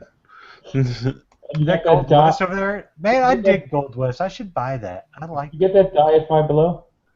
Well, I'm sorry? That die, that big huge die from Five Below? I don't know. Jen gave it to me for Christmas. I don't know where she Is got it it. like a big squishy die? Yeah, it's like foam. Yeah. Five Below had them. I was going to buy them, and I was like, I figured they were like maybe a 2 for $5, but they were $5 a piece, and I was like, oh man, I still want one of each color, and I'm not paying $40 for foam Yeah. dice. But yeah, Gold West was a good game. That surprised me. I thought it would be just another dry Euro, but I enjoyed that one a good bit. I think we're actually going to film it next game. We'll see. It's good. It's light. Yeah, it is. I just thought it would be a lot drier than it actually is. I'm in the middle of filming that King's Armory, John Roth's game. That may be one I get rid of. It's okay. Jen doesn't like that. We tried that Castle Panic. She didn't like that one, so I doubt she'll like this one. But I think it's going to be too long for her. It's about a 3-hour game. Have you played Besieged? No. I should probably hate that one too. We'll see. But I feel bad because John loves this game, and it is a good game and all, but I don't think I'll ever get to the table. And that's what I'm focusing now more when I'm buying shit and all. Like, we're talking about Imperial Assault. Jen's not a big Star Wars fan. That'll never get to the fucking table again. So that's probably gone. Rebellion, it's up in the air. Like I said, I gotta get a new wife. Mine sucks. Yeah. I'm trying to get myself to the point where what I have space around me here is what I keep. Yeah, that's my goal with the shelving when I build it. It's not going to happen, but that's my, I can get close. I'm at the point now where I'm seriously considering cutting boxes. Oh, really? Which is really bad. Yeah, I don't do that. I like condense stuff into one box, but I won't cut them. Yeah. Because I have some stuff that the boxes have a good amount of air in them, and I can definitely cut them down and keep the game. But here's the thing I don't mind cutting a box. Hold on. So I had traded someone and got a copy of Clinic. Oh, wow. So Clinic comes in a cardboard mailing box. Okay, there's nothing on the side. It's a cardboard mailing box. And literally everything in it will fit in the same size box, but about that much space. With about half the size. So I'm actually considering going and buying one of those, when someone's in the hospital and they have your chart and it's in that flip clipboard. Oh, okay. I'm actually thinking of buying one of those at Staples and putting the entire game in that and keeping it there. Not so much for thematic purposes, but that's like literally all I really need for it. Because it has a paper board, believe it or not, a bunch of cubes, and like all of the pieces in it are cardstock. Like all of the tiles are like thick cardstock. It's decent, but it's not like chipboard or anything. So yeah, and that game's expensive too. Yeah, I don't think I could ever cut a box. It bothers me when a box is thin. Like, I got a Band of Brothers, the Panzer, whatever it was, and that was thinner than a normal box, and that bothered me. The lock and load one? No, it was the Band of Brothers Panzer. It's like the sequel to Band of Brothers. Okay. I think it was Westing. No, I can't remember the publisher now. Worthington? Worthington. I think it was them who did it. But yeah, that box was real thin. It actually split the corner when it split in the mail before I got it. So I couldn't see cotton boxes if thin boxes bother me. I still laugh when I see people like take pictures of their game shelves and they have all of their expansion boxes. Oh no, I won't do that. Like literally, they have everything for Dominion in its own box, and I sit there and go, seriously? So if you want to go to your friends and say, oh, let's bring Dominion, Literally bring Take 9 20 boxes with you. Yeah. No, I won't do that. Jen had a problem. Like, I'll condense the expansions into one box, usually the base game if I can. So I was just like throwing the expansion boxes in a pile, and I went to take them out to recycling, and she started bitching at me. So I had to wait till she wasn't paying attention to toss them. And I'm Well, my wife enjoys it. She has a party when I throw boxes out. But like, I just threw out 8 like cool stuff size boxes that they ship games in, full of expansion boxes away that I'd saved. yay! I finally shook them all. Yeah, not me. I'll burn them or toss them in the recycling. Mine are just sitting in the closet right now. I have all my Arkham condensed into 3 of the boxes. I've got my Arkham in an artist case, my Eldritch in an artist case, and I put another. Oh, Dominion is in an artist case. I put them in those wooden cases because they just wouldn't fit. The thing about the wood cases, I like them, but again, then where the hell are you putting them all? I'm gonna have I've got a bottom shelf that holds the wooden cases. I'm gonna have like a stack of wooden cases in the corner at some point. Not many games going. I've got 3 games in them, but Well, it's better than the number of boxes it would have taken otherwise. Speaking of getting rid of boxes, I just seen a Kickstarter for this game pack where it's like sleeves almost, where you put all the games in a sleeve and then you can put them in this bag. Oh yeah, that's so you don't have to carry the boxes. Yeah. But you just put your rule book in the front of the sleeve. I don't see spending like $100 or $200. They had a Kickstarter. It's got to be 3 or 4 years now, where they were making plastic ones. So basically the same concept, but you could take all of your games and put them all basically in the same size plastic. They were almost like a Plano box? No, they were kind of like scrapbook boxes. Okay. So if you go to the Michaels or something, you go to the scrapbook, they have these boxes that are like these 12 by 12 boxes with a lid. So they were kind of like that, but they had slots in them to put the rule books and the whole. They had pockets in it too that held, all your bits. You had to bag them, but they held the bits and stuff, and you could put them all in these things and then label them and like whatever. Yeah, I mean that bag is expensive, like the other bag, to get everything. But the people I can see this bag would be good for, and I've mentioned it on Twitter too, is like people who are designing games. Okay. To take around to shows and stuff. So having each of those games in one of those bundle things and being able to pull it out and say, okay, here we're going to play this one now, and then we're going to play this one, because they reuse boxes for stuff, and they don't need the boxes to do, play tests and whatnot. So for them, it's probably a good thing to do, because again, we're going to play test one game. I just take that one pouch thing, that one folio thing, and carry that with me. But if I'm going to like a Pro Spiel or Unpub and I'm bringing a bunch of games, or I'm going to Gen Con and I'm pitching stuff, I may need to bring 5 or 6. Yeah, I don't know if it's. Aldi said he was going to get one of those. He already got the game canopy, the other one. Right. And then he was going to do a video comparing the two to each other and comparing them to the $20 canvas army surplus bag that he uses. Yeah, Aldi's backed both of those. Yeah, I looked at that game pack. Like I said, Jamie had the smaller one. It only fit like 5 games, and he had one of the coffin boxes for, I forget what game it was. We played it, and I can't remember. Probably the Flying Frog one. Nah, it was. Oh, they sent Jamie the small bag? Yeah, it only fit like 5 games. It's like a cube. Yeah, I can't remember the name of the game now.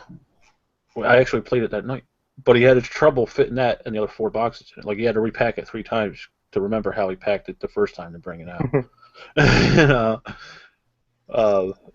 But again, like the price of that, I don't see spending that much. It's like buying 2 or 3 games.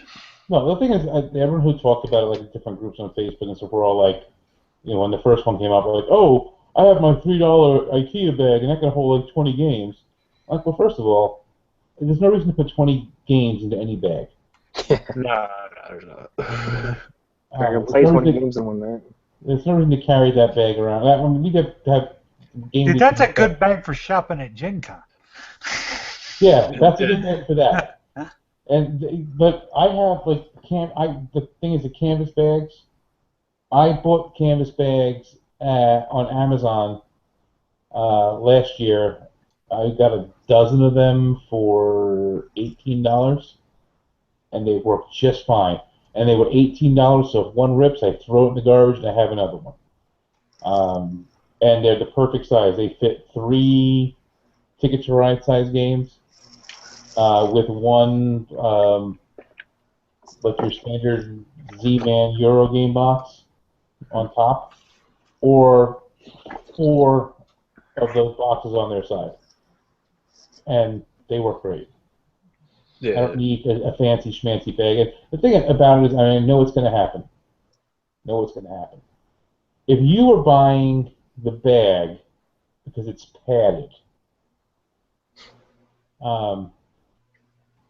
because you're going to take your games to Gen Con on the airplane, and don't have to worry about them getting messed up. First of all, that bag does not carry-on size. Right. The regular canopy. Number 2, unless you're in a coffin, they are not taking care of how they move it. So that's going to get thrown, it's going to get chucked, it's going to get, you know what, your stuff is going to get messed up. Just the same way it would if you pack. Now, you have a better opportunity of it not getting messed up if you pack the games you want to bring with your clothes. Right, in a suitcase. Your clothes has actual insulation. I got a hard side suitcase that uses carry-on when I go to BGG, and then I pack them with my clothes inside that. Yeah. And they still manage to dent shit up. Yeah. And here's the thing too: is I don't know if I ever this, but I've dented a game on my own carrying it in my hand in a bag. Yeah, I have to. Because you don't know, you turn around, you hit the corner of the table, and you dent the corner of a box. Yeah. I've had boxes break that I didn't even open. I opened the box, and the bottom half of the thing has a blown out corner. Right. And I'm like, okay, it's brand new and shrink. How did this happen? Yeah, I've had a couple of them. And that doesn't bother. The only time I'll return a game is like there's serious damage to a box. Oh, yeah, it's going to do pretty bad for me to, I mean, within reason. Yeah. But, yeah, a little dent in the corner, a little smush. If my board is dented, or if my box is like accordioned on the corner, or if there's an actual hole in it, no. I mean, I have 1 or 2 games that I got that had a little bit of, pushing on the corner, but the board is fine and everything. But the only thing about that is you have to remember which side it is, so you can line up the lid and the bottom, because it won't close if you try to put the thing on another way. So here's the thing: have you ever blown out one of the sides of your game box yourself? Not myself. No. All right, so I've seen it happen. It's this really cool phenomenon. So we always joke about when you get a new game and you open it up and you love that sound when the box farts. All right. So literally, games you can blow out the bottom of your game, the reverse. So if your game is big, I fear that Fire Team Zero box that I showed that's like 6 inches thick. That's going to get blown out. The main boxes of Zombicide, too, they're thick. So what happens is the air gets caught in there, and as you push down, the air hardly has nowhere to go. So the air is trying to get out through that little crack between the lid and the bottom of the box. And you can literally, if you push down hard, can blow out the side, the corner of a box lid. Oh, I imagine you And could. I've seen it happen. I don't know how I've seen you it feel about happen. that. No, I guess you could drill yourself a little hole to let the air escape. No, what you have to do is you have to actually put the lid on one side of it, and then lift it up a little bit and bring it down, and the air gets out. I don't know how it works, but it just does. My Star Wars Armada box, I cut out the plastic box piece and glued it over the window. Because that's a stupid design where you have a Yeah. plastic thing that's a separate box that's part of your box and leaves a hole in it. So I cut that out and I glue it on. When I go to put that box on, it forms such a good seal it doesn't want to close. So I just have to push in on my little plastic window because I didn't glue one side of it all the way, and that box just And let the air out. Yeah. yep, lets the air right out. It's like Tupperware. I gotta burp the box. Chaz Marler actually did a piece on that where he drilled holes in the side, at like the top corner of his boxes, and put like gussets or whatever around it. I think that's a little it's a little over the top there, but I guess if you're a blown out box bottom, then it's an alternative. Well, I got one of these boxes from the Container Store. I saw on Vassal had one on one of his breakfasts or something. I have it right here, and I can actually stick a ton of card games in it, like a bunch of these stack inside the box, and it works fantastic. Paul, do you do everything that Tom tells you to do? No, Are you one of those? but this box There is we great. go. I mean, Man, Paul's Games are shelf is fun. like the exact opposite of the stack of shit behind Barry. It happens. I'm excited. Like in a few weeks here, we get a IKEA opens up in Vegas, so might Yeah, get I some look- more shelves. I looked into that. We rearranged this room, but before, like, this is the only wall I had to put games on. And I looked into them, but Jen likes sunlight for some reason. That's the only window in this room. So they were out. And then I decided, for the money I'm spending on that, I might as well just build one. Because I plan to make this wall just a wall of games, I'm calling it. I'll have nothing but games from about here where I'm sitting to the wall, which is 15 feet down, other than her big-ass TV. That'll be in the middle of it somehow. And then our table where we film shit's down there in the corner now, so that'll only be temporary till I build a table. I just gotta get that shop together. I'm Been just on looking the at wall Paul's on the road. Wall of Euros and then King of Tokyo. Which of these things Yes. just doesn't belong here? I'll still play King of The Tokyo. wall of Right- Euros. right- And he's got Right. Elder Sign too, so. There's right- schematics right- in there. Right now, this is I have a Metro shelf that I bought at the Container Store for like $120. So Yeah. it's not that bad, and I mean it's like those restaurant shelving kind of things. And Those are the shelves great. I've got. I've got a crap load of those, and that's what my games are all piled on. Don't I you looked worry? at Don't that. you worry your games getting little, mesh marks on the bottom? From They the- don't. I They know. don't. I know. I've seen people ask that question. Like, don't you worry about it.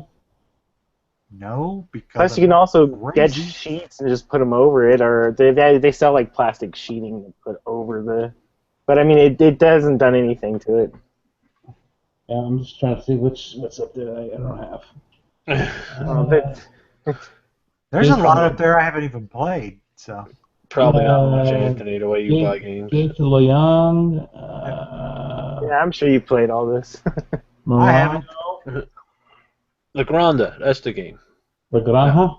Oh, No, there we no. go. No, it wasn't I'll that. go It was back up. the very first area control game. Oh, it Kalis. just keeps going. No, okay, no. Area control. Mm. El Grande. El Grande, that's what it was. You had the big Oh, box of that's El Grande. Okay. Wait, there it is. I saw a bad one. Right there. Bad one? Right underneath Scoville. Nika? Nika? Isn't that abstract game? Yeah, it's a cool little abstract game. I mean, Oh, you say so. I wouldn't say it's bad. It's okay. Wait, scroll up again. Scroll up. I saw one of the most overrated games of last year up there. Hold on. What one's that, Keith? New York 1901. Oh, that game's not that great. I haven't played it yet. I have it. It's good. It's not great. El Gaucho Yeah, is it's not okay. bad. It's just not as great as it was made out to be. Signori, excellent game. Yeah, Legacy, that one excellent game. Panamax, bought- excellent game. with the broken box, Signore. the box is broken at BGG Con, so they sold it to me for $30. There you go. I buy a lot of ding-a-ding. I like Grand Austria Hotel, even though 4-player game makes me fall asleep. Dude, it's horrible 4 players. Yeah, it's another one I haven't got. I bet it would sing 2 players though. Just that yeah, 2 players it's fantastic, but I mean the snaking rounds. Oh, the snaking. I mean, there's no real way to do the game fairly without doing that, I guess. But it just takes. But to be like first and eighth. First yeah, and eighth. like, okay, I'm going to take my turn. I'll be back in 3 hours. Or even when you're 4th and 5th, well, then you're going to have to wait 3 hours till it comes back to you again. Yeah. And by the time, and you can't play in your turn in between that because all the guys that are available have changed. So, yeah, well, I've already talked about that. I love some Bora Bora, and I love some Bruges, and I love some Burgundy. I gave away Aquasphere. I gave away Rialto. I like Trajan. That's a good column right there. Yeah, the Feld column. Yeah, I like the Feld column.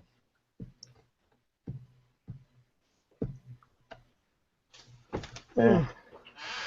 Well, the Mary Anthony, I think I killed both of them. They both went mute. But They both went out? Yeah, they're Yeah, both that's muted weird. and hiding. They must be making out. I don't know. Did you do any tabletop day stuff? No, I didn't go anywhere this weekend. I did a tabletop day the week before, and I played all old games. Nothing new. Yeah. I did Castles of Mad King Ludwig and Eldritch. I actually played Castles of Mad King Ludwig on a tabletop day. We have a board game cafe that opened here recently. Nice. It's not quite a cafe. They have like a fridge with some like pre-made sandwiches in it.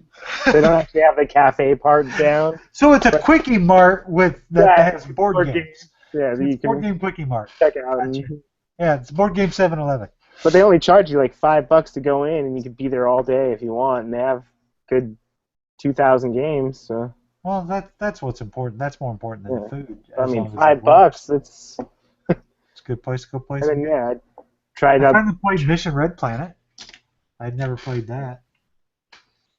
I got to try Quadropolis. That one was interesting. It was fun.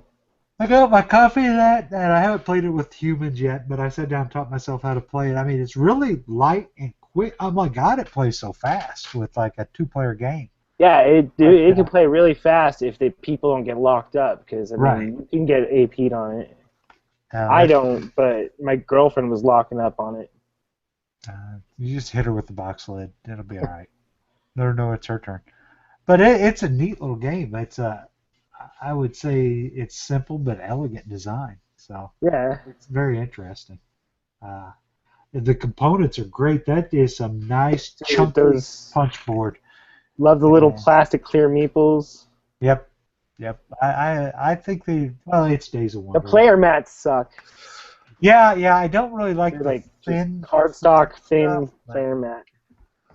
but they're less likely to warp though than a big Yeah, that's punch board too. Because Asmodee, if there's anything they've had an issue with, it's sometimes they've had some warpy boards. Yeah. Yeah, we got That's Barry always- back. Very bad. Yeah, I can't sit for more than like an hour and a half, hour, 45 minutes. I gotta get up and move around with the back, you know. But that fucking cat got me on the way in. You do anything for tabletop day, Barry? No. I was, like, the beer monger guys are like an hour and 20 minutes away. I wasn't driving all the way up there. And my local game store had something going, but I only went there once. I didn't like the vibe of it too much. I'm going to try it again, but the first time I You went, told me it was frat boys or something, right? Yeah, I live a mile outside of a college town. You know, University of Delaware is in Newark. I'm right outside of it, and I just didn't get their sense of humor or anything. Or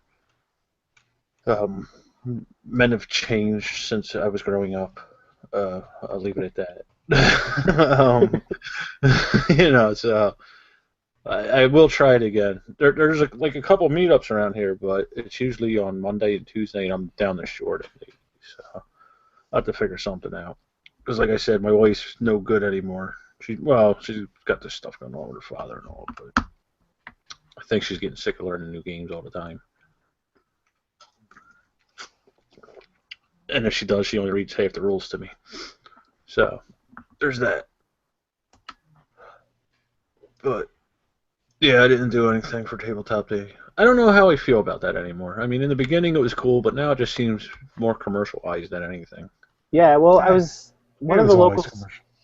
One of the local stores here was telling me for some reason they weren't approved to be a Tabletop Day store, and they were ready to spend a ton of money on it. And they said something with some issue with the Cards Against Humanity guys have something to do with it too. I was like, I don't. So what? They don't sell Cards Against Humanity, so they won't accept them, or? No, they do sell it, and that might have been what got them in trouble, because you're not supposed to sell it, I guess, in board game stores, because they make all their money selling it on Amazon. I've seen it for sale in game stores. Yeah, well, Yeah, I don't so think do you're I. supposed to, but it's like $50 if you buy it in a game store, but it's like $25 if you buy it in Amazon. So I don't even know why you would ever buy that in a game store. I don't know why you'd ever buy that. Period. Yeah, I guess that's true too. It's not even that it offends me. It's just a crappy game. Yeah, I played it twice Yeah. in the same week, and I'm fine never, ever, ever touching it again. Yeah, I'm okay with that. And I've been at a game day where we had a couple tables going, and the table playing Cards Against Humanity would keep interrupting us in our real game that we're playing and going, "Oh, listen to this one." So like, if I wanted to play your idiotic game that I hate, I would be at your table. I'm going back to my fun game. You go make dick jokes. Well, If I want to play a party game, I want to use some skill. Where Snake Oil, where I have to pitch it and I have to use some skill. Yeah, or something Snake like Oil, that. fantastic. Yeah. Or Unemployed, same thing. Time's up. Yeah, something where I have to use some skill, not just pick the two most offensive phrases on two cards, stick them together, and hand them to somebody, because that's all that game is. It's crap. Well, I think it's cool for what it is, entry into the hobby, but I'm Yeah, the same but boat as you. After the second time, the first Well, it's time a it's rip-off of okay, another second game time, anyway, so... yeah, Yeah. yeah, it's apple to apples. And I wouldn't play apples to apples either, but... I play apples to apples over Cards Against Humanity. Yeah, I still play neither, though. Yeah, I'll stick to some. If I'm gonna play a party game, I'll take one there. If I'm gonna play a party game, give me code names anymore. Yeah, that's it. Yeah, maybe that's how ICG has their own booth now. Is code names. They need to sell all those code name pictures they're gonna have. Yep, they'll be selling the crap out of that. And who knows what else? I mean, they've got their new Through the Ages edition out. And this and that. I mean, CGE is a company that I can't think of a bad game they've put out. All good games. I mean, Yeah. They're a little guy, but they're doing good work. So I and the people that run the booth are friendly. They have Paul Grogan comes in and works the booth too, and Paul's a great guy to meet and talk to. So Paul's fantastic. So Keith, when you were demoing, how many people would run through a booth? In that 4-hour time period or whatever. Well, when I was doing the demos, it was not at the booth; it was at the event. So basically, they'd buy a ticket for like a 2-hour window or whatever to play the game, and they'd have like 4 seats available, and then I'd have either a full table or like 3 people. If there were 3 people, I might sit down with them to help them, but I was more comfortable just standing and explaining things. Some groups I had to sit there and tell them what to do every turn, right? Just keep the pace of the game going for them. But I had another group that I explained kind of how it worked. They dove in, they grabbed the dice, they started playing, and all I had to do was answer rules questions after 5 minutes. And so that group was awesome. They were my favorite group. Chevy Dodd was running the same game at the position next to me, and his group were all cosplaying as the Coneheads. And when they came walking, I was like, I want to run your demo. and those the guys, but they stayed in character the entire time they were playing Rattle Battle Grab the Loot. I'll have to Chewing on remember. condoms. I mean, they had fake food to carry around and stuff, and it was just hilarious. I have to They, remember to ask him he felt about that. I'll have him on tomorrow night on the sit down. oh yeah, he was eating it up over there with them. So, Yeah, I thought about demoing just the experience. I don't know. Like, I can't stand that long and all that anymore, but I'd like to try it at least once. You can sit. You don't have to stand. I can't even sit yeah, that you long. can pull up a chair next to him. I stood because I got tired of sitting. Yeah, we'll see. Maybe one day. Anthony, you played the Crazy Carts yet? Yeah, I have it sitting right here. How is it? I like it better than Battle Revolute. A Yeah, I lot like better. Rattle Battle, but I like the just stupid randomness of it. I like building my pirate ship, to be honest. Oh, I it's heard a definitely a lot lot of faster. I heard a lot of mixed things about that. I haven't played it. Again, it's one of them sitting in the other room, but I heard there's a definite line with that Rattle Battle game. Yeah. Yeah, Who did you hear this from? about everybody, probably. Yeah. Yeah, I'm some probably people one of love the it, few some that people hate really it. like it. If you are going in to try to play a game with strategy and expect to win, you'll hate that game. If you just want to have a game where you just don't give a crap and just want to see what happens and just try to have fun, then you might like that game. Oh, cool then, because I That's expect how to I look lose at every Rattle game. Battle. It's got some neat mechanisms in it, and it's cool to build your pirate ship, but your dice can just bounce to one corner of the box and another guy can kill everything on the board with one lucky roll with one die and run away with the game and kick everybody's ass. And if you're okay with that happening, you might have fun. If you don't like that, you'll hate it. I just Yeah. like building my pirate ship, so I like it. Yeah. I just think it's too long for what it is. Yeah, I could That's play my it a biggest lot thing faster. with it. I also like to try to seed it and speed it up a little bit. So, No. which is what we were doing for the demos, is we gave people extra stuff to start so that you could start kind of a little more badass, and you actually just play a lot faster that way. Crazy Carts is just insane. It's hysterical. So Because if I hate Robo Rally, will I like Crazy Carts? it's different. Okay. Because I've had people ask me that too. So you are not in control of everything. Well, you're not in control of everything really in Robo Rally either, because someone can go before you and they push you over, and now you're one space over from where you started, and none of your stuff's going to work. The whole thing here is, again, like before I said about Arkham Horror, like everyone knows what we're trying to do. The fact that you are two people controlling the same car and you each do different things, but you cannot talk about it, is the really fun, crazy part of it. Because we were playing the other day, and my son looked at my other son and said, "Why didn't you brake?" And my son said, "You're in charge of the brakes." So when are you allowed to talk in the game? Between the planning or whatever? Or? You're really, you can have an idea of what you want to do, kind of thing, but you can't really say, "All right, I'm going to play, 3 on the speed or this on the turn." You can't really talk about that. We kind of like say you can. We need to try to get over here. Yes. Maybe. That type Yeah. of thing. But that's Right. about it. Right. And then you have to sit there and figure out how you're going to get over there.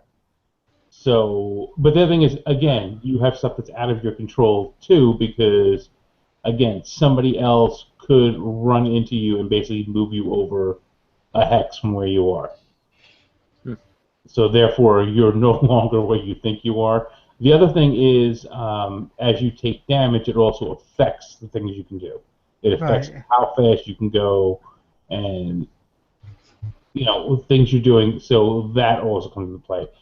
It is chaotic. It's fun. The word crazy in it is very fitting for it. And again, it's not something deep. It's not something. I watched one review and I sit there and I shook my head at the end of it, and I was like, all right, you know what? Okay, game's not for you. That's fine, whatever. But it's fun. If you It's didn't get a not. review copy, would you buy it? Yeah, I would have bought it.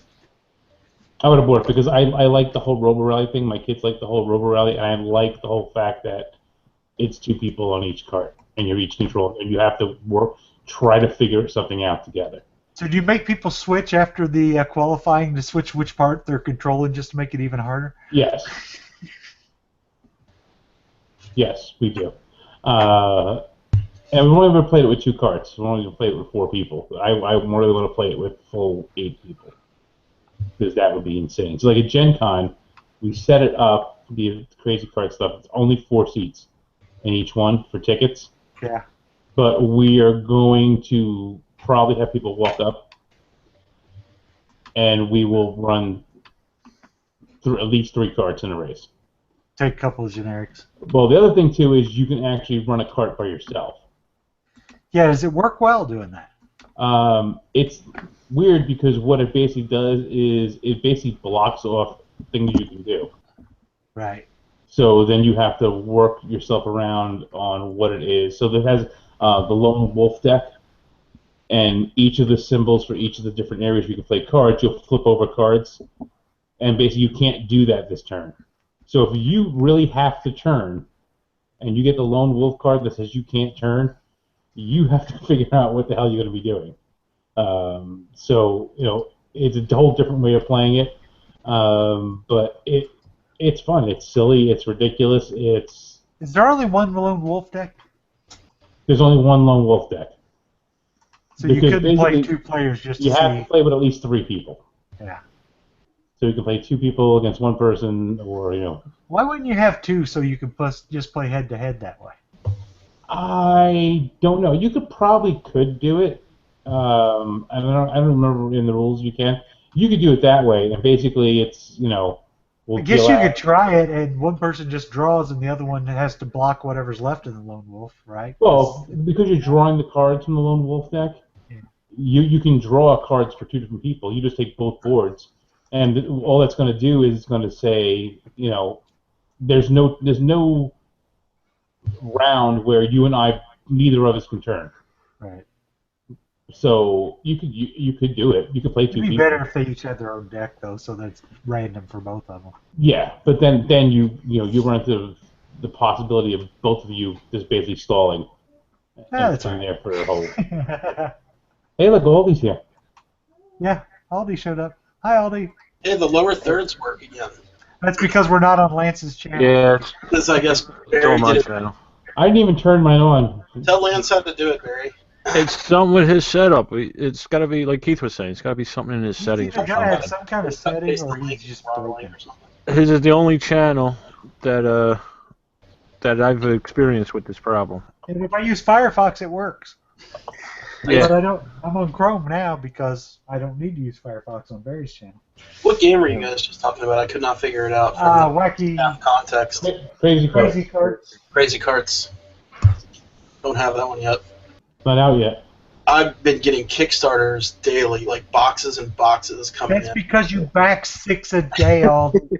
Yeah. Well, those thousands of Kickstarters from the previous years are all finally getting done. So do you go in and log what you've received so you know? Do you I track take it on pictures of everything later. I've been saying got it. They have a little got it. Yep, I do that too. But their system is terrible for huge collections, for big collections. Yeah. Because if I just want to go look at all my games, I have to sit there and click 50 times. Oh yeah, you have to scroll all And then the way down. scroll. But you can also search for the game and then click I got it. But I want to see everything. Right? Because there might be stuff I forgot that came in and forgot to log it. Yeah, they should have it so you can filter it, like with what you have gotten. Their tools are made for not someone with 2,000 games backed.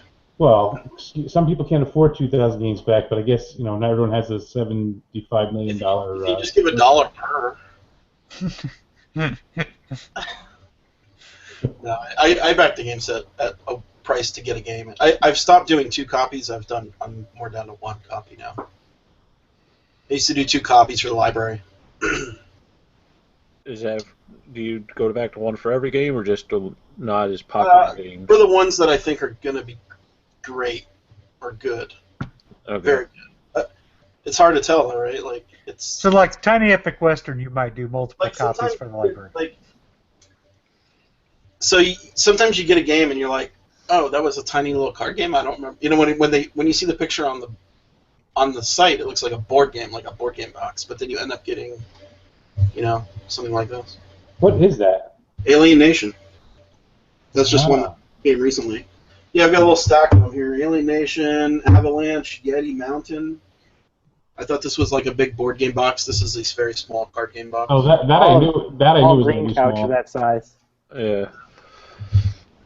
What else I got here? I mean, Captain Carcass. Heard of that one? Never heard of that. I got that. Yeah, I know. I mean, like, who? I want Tom to start reviewing Kickstarter games again. It kind of sucks. Time Jockeys. This one looks kind of cool. It's like a time travel game of some sort. Yeah, I'm really souring on all of these 30-minute games that are coming out. Yeah, I know. It's Yeah. Like everything is. Oh, Forex game you can play in 2 minutes. dude, this month is ridiculous. I think this month might be a record of how many games got launched. There's just no pleasing you, Anthony. You don't like the 4-hour Star No, Wars Anthony, game. You don't like the 30-minute game. Besides Godzilla's isn't on. on, I thought he should make an appearance. So I got these signed pictures. Does anybody recognize what game this No, is? that's for the game that I'm going to burn when it shows up. That's for Salem. It looks like people are hanging. That's for Salem. Yes. Well, I got. Well, here, Anthony, I'll give you these at Gen Con, and then you can melt them because they're not paper. They're like. Yeah, I have them. I think they're plastic or something. I know, you know what, they're paper, but they've got like a coating. Yeah. But I got kind of a bunch of them. I don't know why. How many copies did you buy? I don't know. Did he have a 10-pack? I don't know. Who knows what he had? Am I ever gonna get it? Well, you have to go look at the update, you sir. So remember? I don't know if you remember. I must have done the 10-pack. Yeah. Do you remember we were getting these crazy cool wooden meeples of the Pilgrim people? Oh, I don't really remember much details Well, about that. go look at the last update. So now we're no longer getting meeples. We're getting what people are referring to as cheaples. Cheap.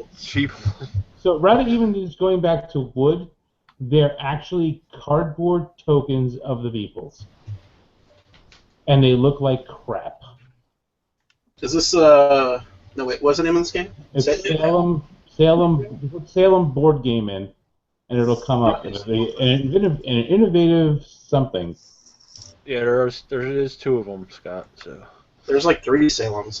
is there? Yes. The one with the black cover.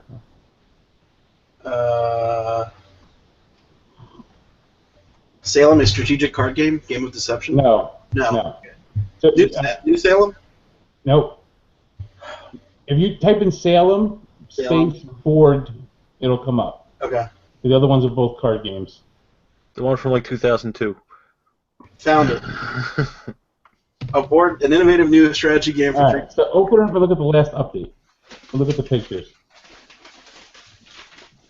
And then you are allowed to curse and say, "What the fuck is that?"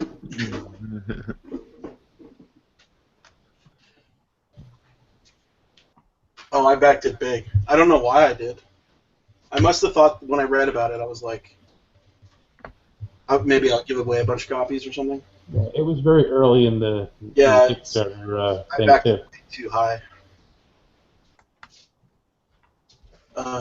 Latest update. Okay, sorry. Yeah, look at those lovely cardboard meeples.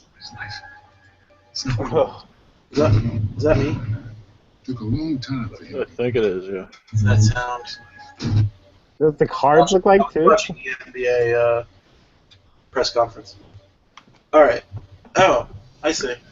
You see the cardboard meeples? Tokens have turned into cardboard little silhouettes. That's cardboard. That's bad. They're cheaples. Those are terrible. And here's Pawns for that. yeah, and the funny thing is, if you look at the comments, more and more people now are voicing like aggravation and anger stuff. But there's a good number of the people who back the game who are actual personal friends of the designer. Yeah. and they are the most positive, happy, excited people for him that you'll get in the world. I guess if you have friends that are like that, you are very blessed. But yeah, this game is coming around the fire pit as soon as it shows up. No, I'm in deep on this one. I don't know why I did that. I must have, when I read about it, I was like, oh, that sounds really cool, and No, it does. It sounded great. It's it's a deduction game. We get to figure out who's a witch and who isn't a witch, and put them on trial, and not screw up and put the wrong people on trial. And yeah, it's spectacular. I think you should ship one to Anthony, Scott, after you get him, because he'll be short one. I told you it's going in the front door and out the back.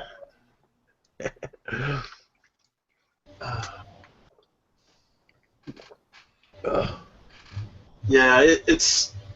I get what Millennium Blades just came out. Was that actually pretty exciting? I've been waiting for that one. We were talking about that earlier. Yeah, has anybody played it yet? All right. So if you got copies to put in the library? Yeah, I got one for the library. Oh, cool. You're gonna have to pay someone to do a couple hours of work to put it together. Oh no. So, wait, hold on. Did you haven't seen it in action? Well, I know you gotta put the money together. Is it that, or is it the sorting?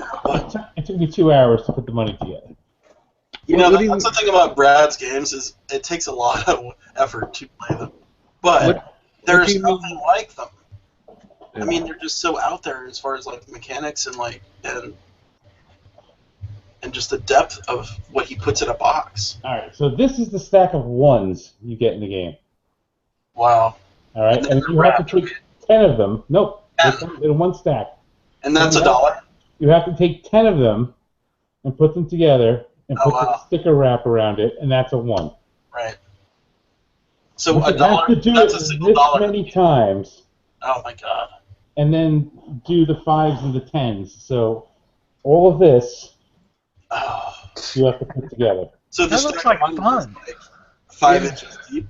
I haven't opened mine yet. That's the entire stack. So probably about 5 inches.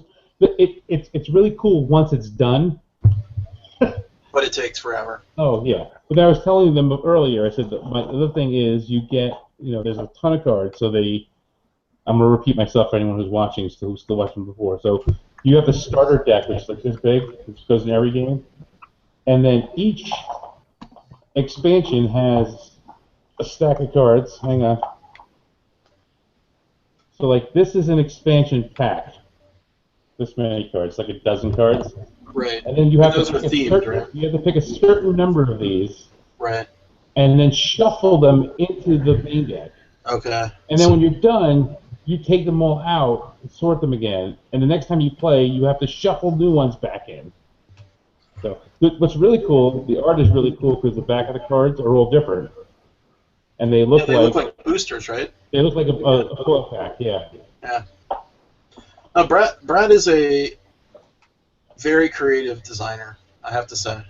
Yeah. The box is big. Stuff, it's just... The other thing is your player boards are this big. Wait, and they're two-sided. Oh, right. Okay. So you build your deck on one side and then you play the game on the other or something? Yeah. So this is for part of the game, and then right. For the and there's like, isn't there like a 7-minute timer? And then you play a round, or there's like 2 7-minute timers or something like that. And then, yeah. You have to keep time to build your decks and which card you're taking, and then there's these 2 extra boards. This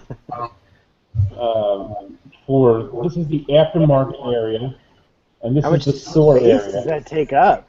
It takes up a ton of space. The box, I haven't opened the box it came in yet, but it's heavy as hell. Yeah.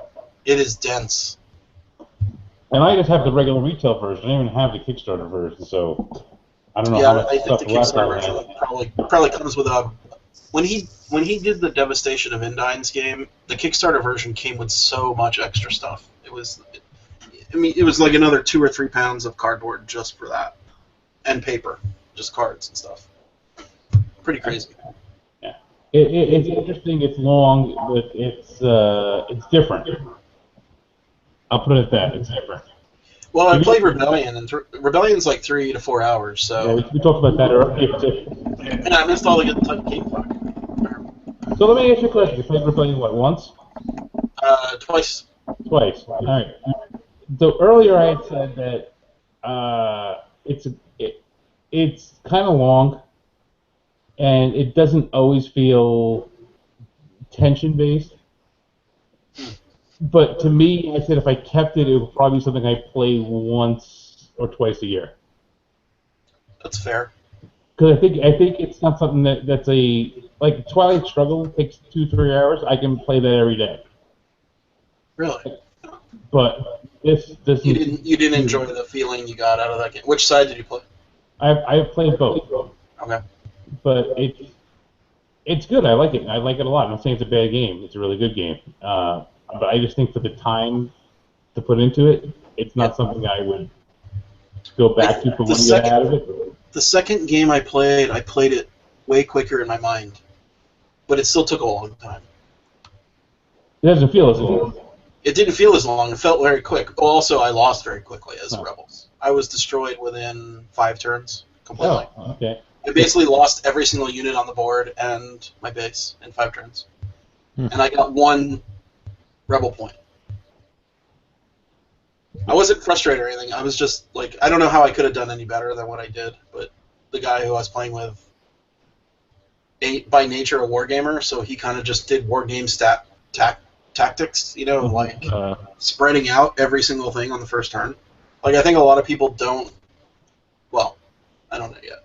My vast experience of 2 games. In the first game I played, the Imperials did not search much. Yeah, we were talking about that earlier too. Like they just tried to do missions, and you don't move. Right, and you can really keep, just by doing we thought dropping off 1 or 2 stormtroopers on a planet and saying, "Oh, nobody's there. Okay, guys, you stay there, and we'll see you later." Yeah, and if they grab the big production planets right off the bat, forget about it. You cannot build a force to fight them at all. In fact, you're just trying to run away all the time. Yeah. Basically what I was doing. So, but it's still fun. It's awesome. It's got great storytelling in it. I guess like the theme. Yeah. And it's the story you build off of the actual story that's fun too. But it's one of those things where like, I'm sure if I kept it and put it in the closet and like my son didn't see it at all, and like, the end of the summer I said, "Hey, you want to play Rebellion?" And he'd be like, "Yeah." But I don't think it's going to be like, hey, once a week or twice a week kind of thing. I want to play it at least one more time as the Imperials. I've only played Rebels so far, so.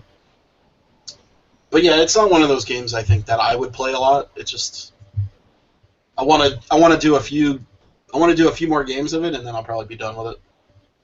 Would be one, like you said, once a year kind of thing. Right.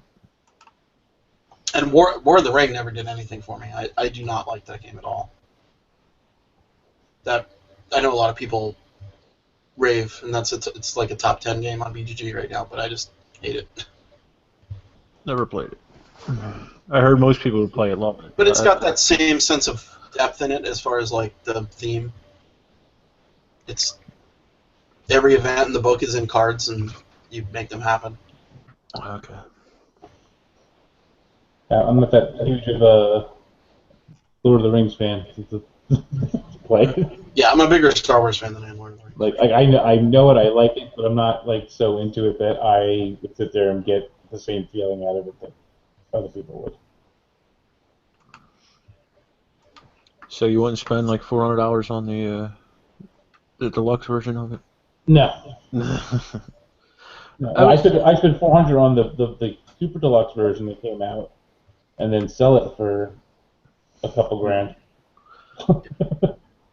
So what is the most that you guys would spend on a game? Like this Monster, what the hell is that new one? Kingdom Death Monster. Kingdom Death Monster is $400 retail. $800 now on the secondary market. I checked the price today. I checked So- the prices on the sell that are actual sales prices that are selling. It's That's just $800. insane for That's just the base. All the Wow. expansions are being sold for like $100 to $150, $200 each. Crazy. It's a good game. I played it 2 weeks ago, and it's very cool. There's nothing like it out there. But is it worth $800? No. That game, Maybe all assembled and painted, where you actually pay somebody for their time. Yeah, but not as a game. how much replayability does that game have? It has a lot of crazy randomness to it. There's like tables, right? Like you roll on a table to see what happens. There's 100 events that can happen in the game, random, and those have random generated events inside of them. So it's got a lot of, and I haven't played through the whole campaign yet. I've just played through a couple pieces of the campaign. Yeah, right. Because I mean, you talk about how much you pay for a game. It's not just rarity of the game. It's like, how much you can actually get out of that game. There's 30 scenarios, I think, in that game. 30 lantern years, I think it is. 20 or 30, something like that. And it's quite a lot of gameplay. Because if you can get $400 worth of gameplay out of it, then it's worth $400. Why would you pay $800 on the secondary market for it? It's out of print, or it's in between print runs. It's Something in like between. that. It's going to be. The company has a booth at Gen Con. They're going to be selling something, for God's sake. He's So got, I would like, expect. from what I understand, he's only got 50 copies to sell. Maybe I should But go buy he's one selling so I for can sell it 400. for I 800. think 400 was his price on his website. Keith, we'll go on Wednesday. We'll buy all 50 copies, and then we'll And then turn around sell them all for Thursday. 800. I don't know. Here's the thing. I don't know the turnaround time for that being reprinted. Have you guys seen the box of it? It's ridiculous how much stuff. No. Yeah. It's a million pieces of miniatures. It's got a deck of cards that's like 12 inches tall. But again, But it's one of those games that was a huge risk to back because. And I did not go all in on it, like, because I typically go all in on all the cool mini or not stuff for it. I buy all the expansions because they're typically pretty good. Right. But this one scared me because of the whole like sexism in it and like it just the overt sexuality of it. And I think it seems like a super ambitious game for a guy who I'd never heard of before, and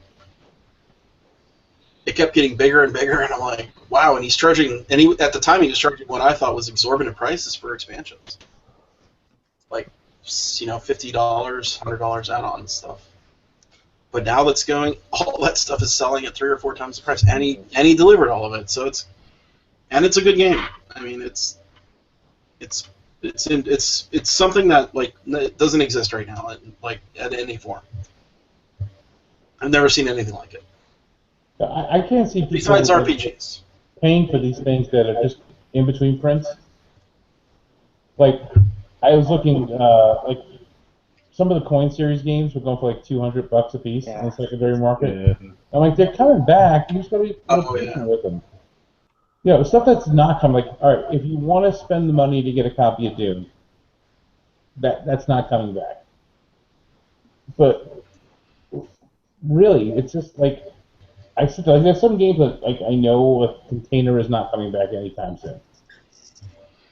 Container's a good game. It's not a $200 game. Yeah, it's the world of the board game collector, though, right? You're competing against someone who thinks nothing of putting $200 on a piece of, in a box that sticks in their bedroom. Right, but it's also this whole, and this is the thing about our hobby that I really hate. I hate using the word collection now when I talk about my games because I'm not collecting them. And you have people and all the It's your library. who basically collect games. Yeah. Like they'll go to the Goodwill and Savers and just go buy whatever games they have if they don't have it, so they can say they have it. And I'm like, stop. There's slightly a thrill. Oh, sorry, I didn't know I was getting feedback, guys. Give me a second. Sorry. Yeah, there's a thrill of the hunt. I get that, but it still has to be something halfway decent. I mean, even paying $3 for it, unless you have unlimited room to store stuff, you're still getting crap most of the time. But I was someone on, I don't know, it was a board game group, or we have been both that and the board game Facebook page, went and hit like 8 Goodwill stores over the weekend and bought out all of their stock. Apparently, Rio Grande, was it Rio Grande? Did like a stock dump and donated a whole bunch of stuff to Goodwill. So like games like 5 Points and Ablaze, you can just get them. They had tons of copies there, and they just went and bought all of them in all the stores in their area. I'm like, what are you going to do with those things? You know, at some point, no one's going to turn around and, in 5 years and go, oh, Ablaze is out of print. Let's go run and get it. Maybe it wasn't Ablaze, it was something else. But I'm like, that's what happens. They're in Goodwill and they were dumped off for a reason. But people just look and go, oh, this game's out of print. Oh, it's out of print. I'm going to charge $60 for it. That's why like the Amazon pricing, when you look at it, is ridiculous for stuff because people are like, oh, this is out of print. Like, yeah, it's out of print. It'll be back in a month. But they feed on the whole thinking of, oh my God, it's out of print now. It's hard to find. That's why I tell anybody who is thinking about getting a game, buy it within the first 12 to 18 months. Because otherwise you'll be waiting another year on top of that. And there are some companies who you have to buy the game when it first hits. Forget the 12 months. You can't even wait because they're notorious for not like GMT has their whole system of how they do it. So I usually something that theirs I want when it comes out, I get it. Even if I don't end up playing it for 6 months, I know in 6 months when I want to play it, it's not going to be able. Most of their titles. But like, I don't know if it's going to change anything soon. But like Z-Man. Z-Man's horrible. If Z-Man releases a Euro game. Yeah, I was trying to buy that new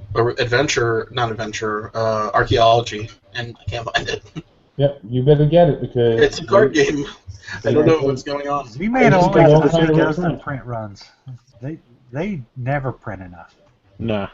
But even they don't have then, any confidence. They print stuff once, and that's it. And the thing that's funny is the stuff they've never been great. They're getting better at it, but they've never been great at like promoting their stuff. And the thing that's funny is like TWA. Like, until they announced the reprint just now, recently from after they did a reprint, nobody talked about this game. I got my copy at Gen Con the year after it was released at Essen. So that's 8 months after. And I got it on Sunday afternoon, and they still had copies there. And I actually traded stuff I got from AEG with one of the guys who's working the booth at Z-Man for it. But like, $90. I remember the Agricola, when the Agricola came out, I was dying for it. Like, I actually bought a German copy and did the paste ups for that BGG con of that Essen. Yeah, and then we had to wait like almost another year for it to come out. Yeah, and the stuff you're waiting to come out, you wait to come out, you can still get it. There's still people who bring it in. You can buy it from places in Canada that get it, the European versions of them. Yeah. But, I don't know. I can't see sitting there going, like, I'll pay over MSRP for something that's out of print for a while, but I'm not going to go crazy and say, oh, well, you know what, hey, it's only 150 here, it's only for 200, I'm going to get it right now. Or you don't want to buy Arboretum for $150? No. What? Is Arboretum on sale for? That was another one I was looking for. Every week I would go to my game store here in Dallas, and the guy Logan who works there, he's like, no, we're sold out. We're sold out. We don't have it. He goes, I'm just going to hold one for you, and then like when you come in, I'll be here. And then I never got one from him. Finally see him, I'm like, hey, I finally found one on Amazon. So like, Amazon alert, you know. Yeah, Z-Man's a little, I guess the distributions are not as high as they could be. You know, print runs, I don't know. Look at how hard it was to get Robinson Crusoe from him. That was a long time. Oof. Yeah. So that's the thing. We get stuff, some of their stuff comes out, and it's always in print, it seems. Like, have you seen a time when you could not get Terra Mystica? Yeah. Yeah, when it first came out, it There was a pretty little good. bit of window there. Yeah, like when it launched at Gen Con, sold out really quickly, and then you couldn't find it forever. But No, I get what you're saying, though, Anthony. Like Yeah, pandemic, that runs out. but they didn't bring a whole print run to Gen Con. So what do you guys think Advanced about? copies come in. For Gen Con. Have you seen Funnigan's new pre-order system? I don't buy from them. So. It's 40% off everything. Really? Yeah, if you pre-order it, it's super generous. Really? Yeah, I was talking with Jeff DeBoer, the owner, and I was like, "Holy cow, dude, that's pretty amazing!" Like, the reward program is totally changed now. So if you just go in and put everything on pre-order, you get 40% off. Yeah, but I think that If you have to be an elite, it's $100 a year, right? mm, So you basically have to order. It pays for itself pretty darn quick though at 40%. Well, yeah, for you maybe, not for everybody. Well, 40% off. Even if you don't order that much, it would pay for itself fairly quick. what is it? $250 this pays it back. Is that right? Yeah, something. I mean, you order $250, right, Anthony? And then you probably order more than that. Yeah. Well, yeah, I'm saying Anyway, I was just actually really surprised. it's worth it if you do. It's kind of like people who get Prime and then don't buy anything. It's like, okay, well, Oh my god. No, I make Amazon Pay. I order like a single toothpick on Prime. I'm not even kidding.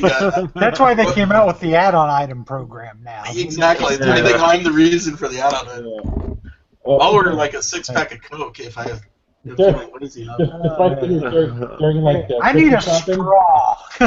I need a straw. I need some Kleenex. during Christmas Like a shopping, box of Kleenex. I don't put everything in the cart at the same time. I like find something for someone and I buy it on Prime, and then like an hour later I go back and buy something else. Yeah. Have you guys Well, used, you know what? They do combine that stuff sometimes. have you done Prime Now yet? We don't have it in our neighborhood.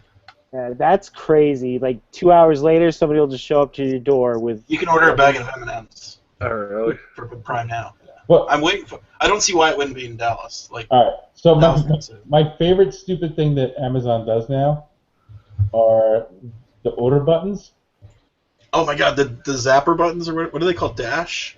The dash, yeah. Are they there's like 200 of them. But what's funny is they have them for like laundry detergent. You put it like on your washing machine. You press it when you run out of laundry detergent, and it orders it for you. They have them for Trojans, which I think is the funniest thing in the world.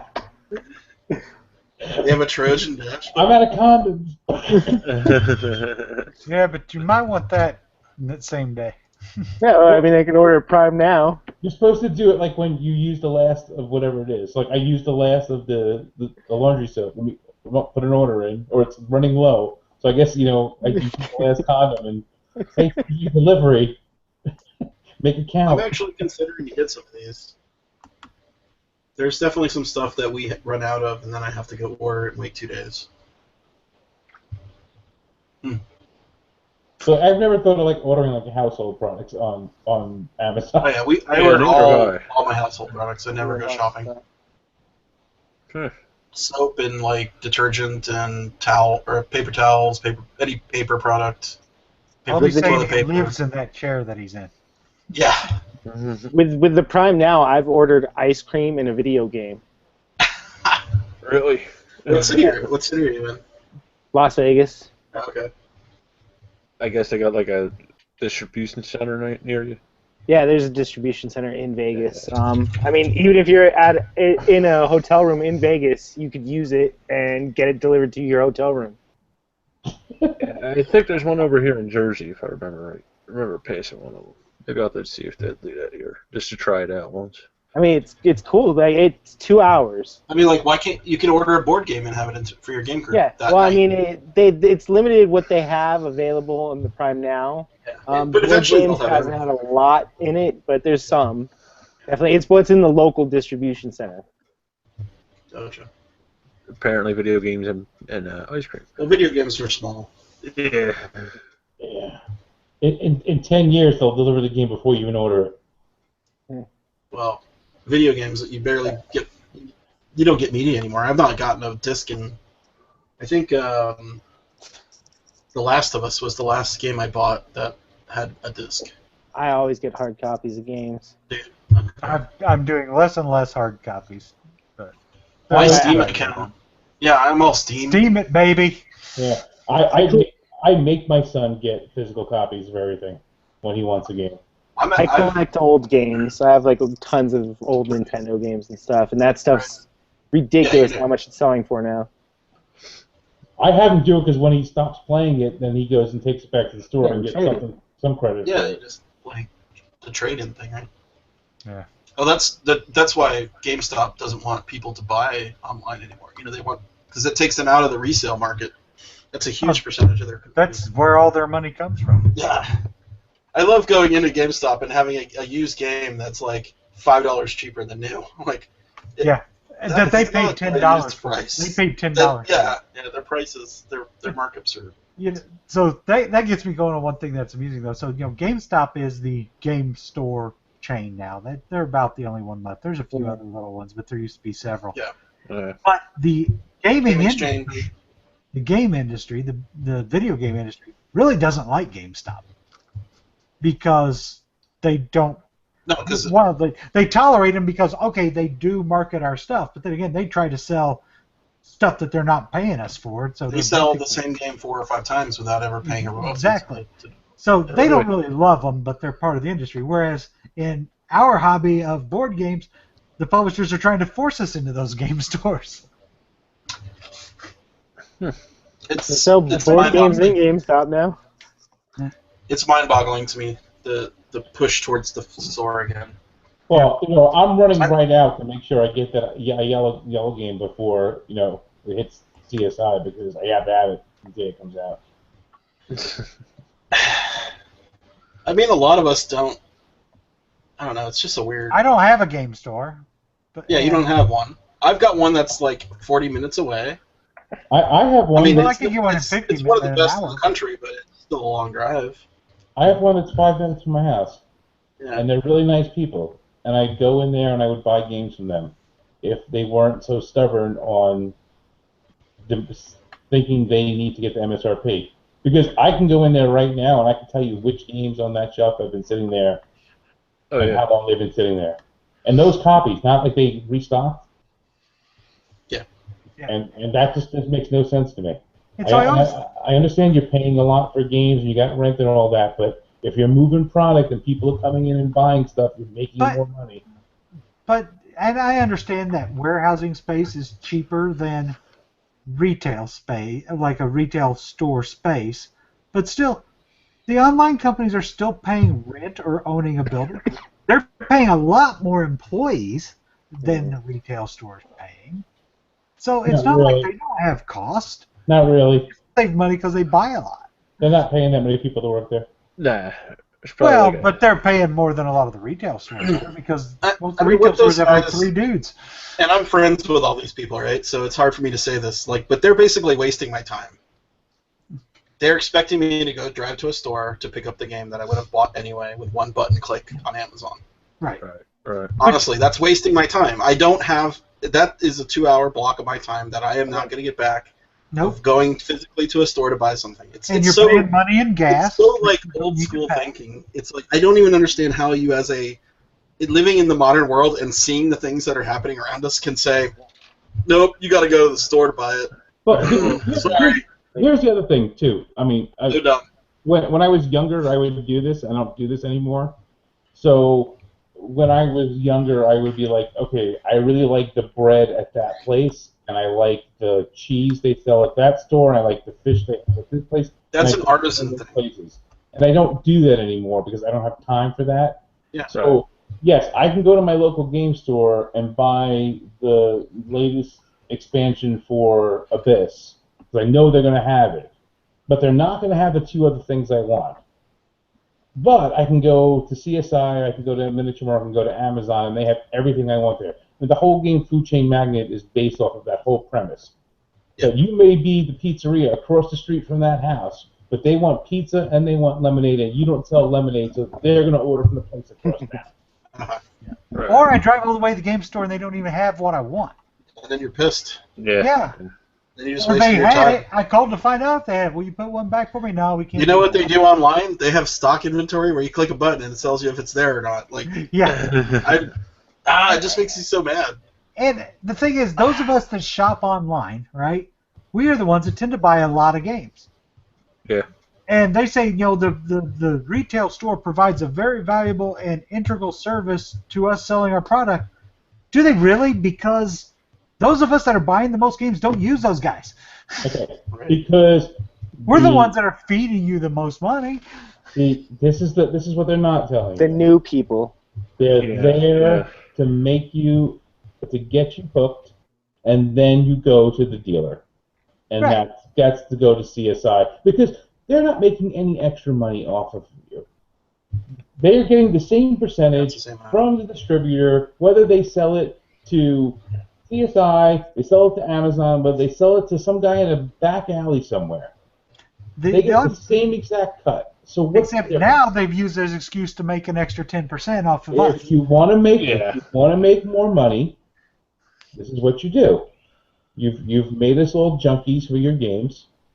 Stop selling them to retail. You want my game? You have to buy it from my store. And you get all of it. You get 100%. I honestly don't understand why publishers don't sell games directly. Yeah. Some do. I mean, I guess it's kind of a customer service thing. Like you're gonna invest in a whole other arm of your company that you didn't have to before.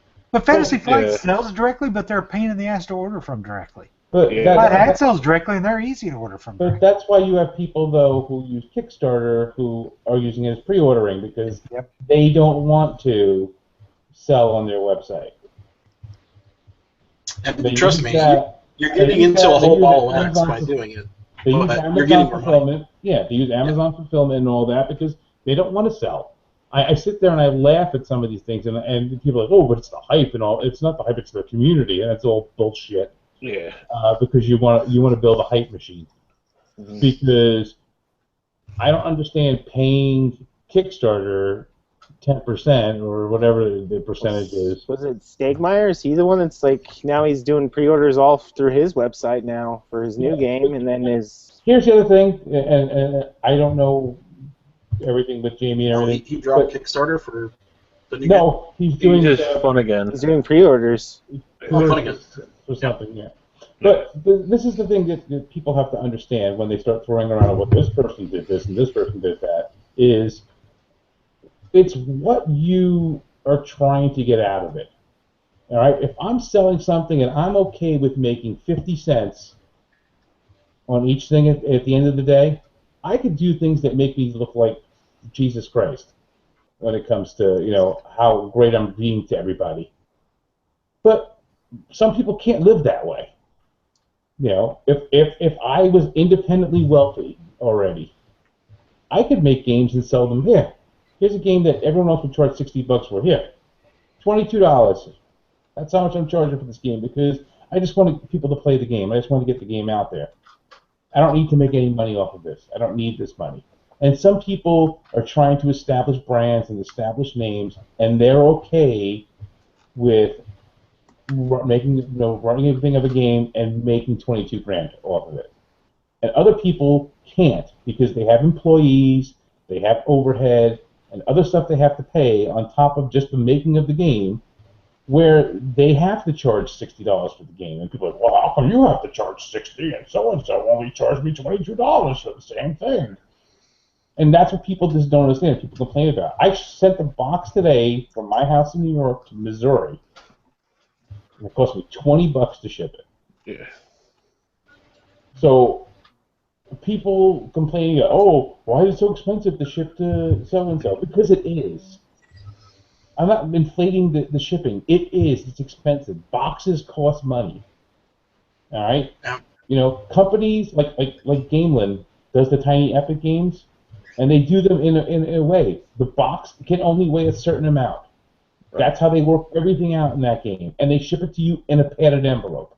Yeah. because that's how they get around with the cheap shipping on it, and that works for them. But you cannot put everything in that box. You have to be so freaking careful that you're not a half an ounce over, because then you just blew it. Look at Chaos, the Call of Cthulhu thing. Yeah. Oh yeah. $170,000 in shipping costs. But you also, like, if you ship 3 years later after your game got funded, you're basically not taking into account inflation of prices. Yeah, because like even the that's a killer box, too. Yeah, the small box, the priority shipping box, was like $5.25 for a long time. Now it's like $6.75. Yeah, but now gas prices went down, but shipping costs sure as hell didn't, did they? No, well, you get any opportunity, Keith. Any opportunity to raise the prices. The prices of gas went up. We got to raise everything. Yeah. Oh, prices When gas down. prices go down, It you still don't lower costs us a prices. lot. Then when Yeah, gas goes back up, you raise it again. That's why I wish shipping was a commodity. It would be much better. But no. Yeah. Got three companies controlling everything. Overseas is nuts. I sent something to England, and I put it in a priority box at first. It was going to go to $76, and then I just rewrapped the box in First class. And it still cost like $35 for. It was Elder Sign, not a real big game run, but yeah, that was crazy. Yeah, people overseas have it way worse than us. Oh yeah, and then they tell me they got to pay a VAT tax on top of that. Sometimes it depends on the customs, I guess. Yeah. Yeah, then you have to mark it as a gift. Some countries you have to actually wrap it in wrapping paper. Right. If you mark it as a gift, because you mark it as a gift and they open the box with wrapping paper, sometimes they won't open it any further. Like they'll put it through their metal detectors and whatever. But sometimes they'll rip it apart. I mean, literally, you'll get like a box and you look at it like, what the hell? Yeah. The best is getting boxes from Poland. If you ever get a box I think if from I Poland. was doing Kickstarter anymore, we would just stop foreign shipping. It's just not worth it. Yeah. Boxes from Poland. Everyone in Poland wraps their box in black plastic. And it looks like a kilo of Coke. I mean, it's like the funniest thing. It does. I thought that was just a portal thing. Yeah. But coming to the U.S., they don't open them. Like they do the scanners and everything, but they don't rip them open. I've never gotten one from them that I've ever had, and it's funny. It's just a big black plastic wrapped box. Every single package we sent to Brazil was stolen. Really? So nobody in that's Brazil really bad. got our Kickstarter. And of course, we're sending an $8 game, right? So it costs like $20 to ship it. It's like, well, it's an $8 game. Why don't you just buy it? I'll give you the $8. Like it's just this stupid. Buy it now from your local store. Yeah, everything in South America is ridiculous. Yeah, I deal with them all the It time. would suck to be a gamer down there. Yeah, I deal with them all the time. People in Brazil I have no idea how bad it is to do anything with Brazil. They find any way they can to screw people over. Like literally, if you lived in Brazil and I had to wire you money, I would wire it to your bank, and your bank would hold on to it for as long as they could. Yeah. Until they had no other reason but to release it to you. Well, of course. Because they have want to fill out all your paperwork and make sure that you aren't transferring drug money. Right. That's basically the premise they use for everything. But they work on this like weird system, like, oh, we didn't get anything, and then finally they have to say they got something because it's you have confirmation that it got there, and then they'll say, oh, we need something from the sender to prove your relationship with them. Again, back to the drug money thing. Yeah. And then it still takes them. And then what they do is they wait for the best date because you can't send the local currency to any of the countries in South America. So you have to send U.S. dollars. So they basically find when the best exchange rate for themselves is. I had an employee from Brazil at one time, and what a nightmare that was. Yeah. Filing the taxes for that person, and then like an actual IRS agent came to my house, like knocked on the door. I was like, huh? What did I do wrong? It was such a low amount of money too. He was not an expensive employee, and it's just all that effort to track down some missing tax. Was he part of the team that carried you from room to room on your chair? No, I can walk myself. But you don't have to. Yeah, you can. That's the point. I got it. He was in the back room peeling grapes. It's a great peeler. Gotcha.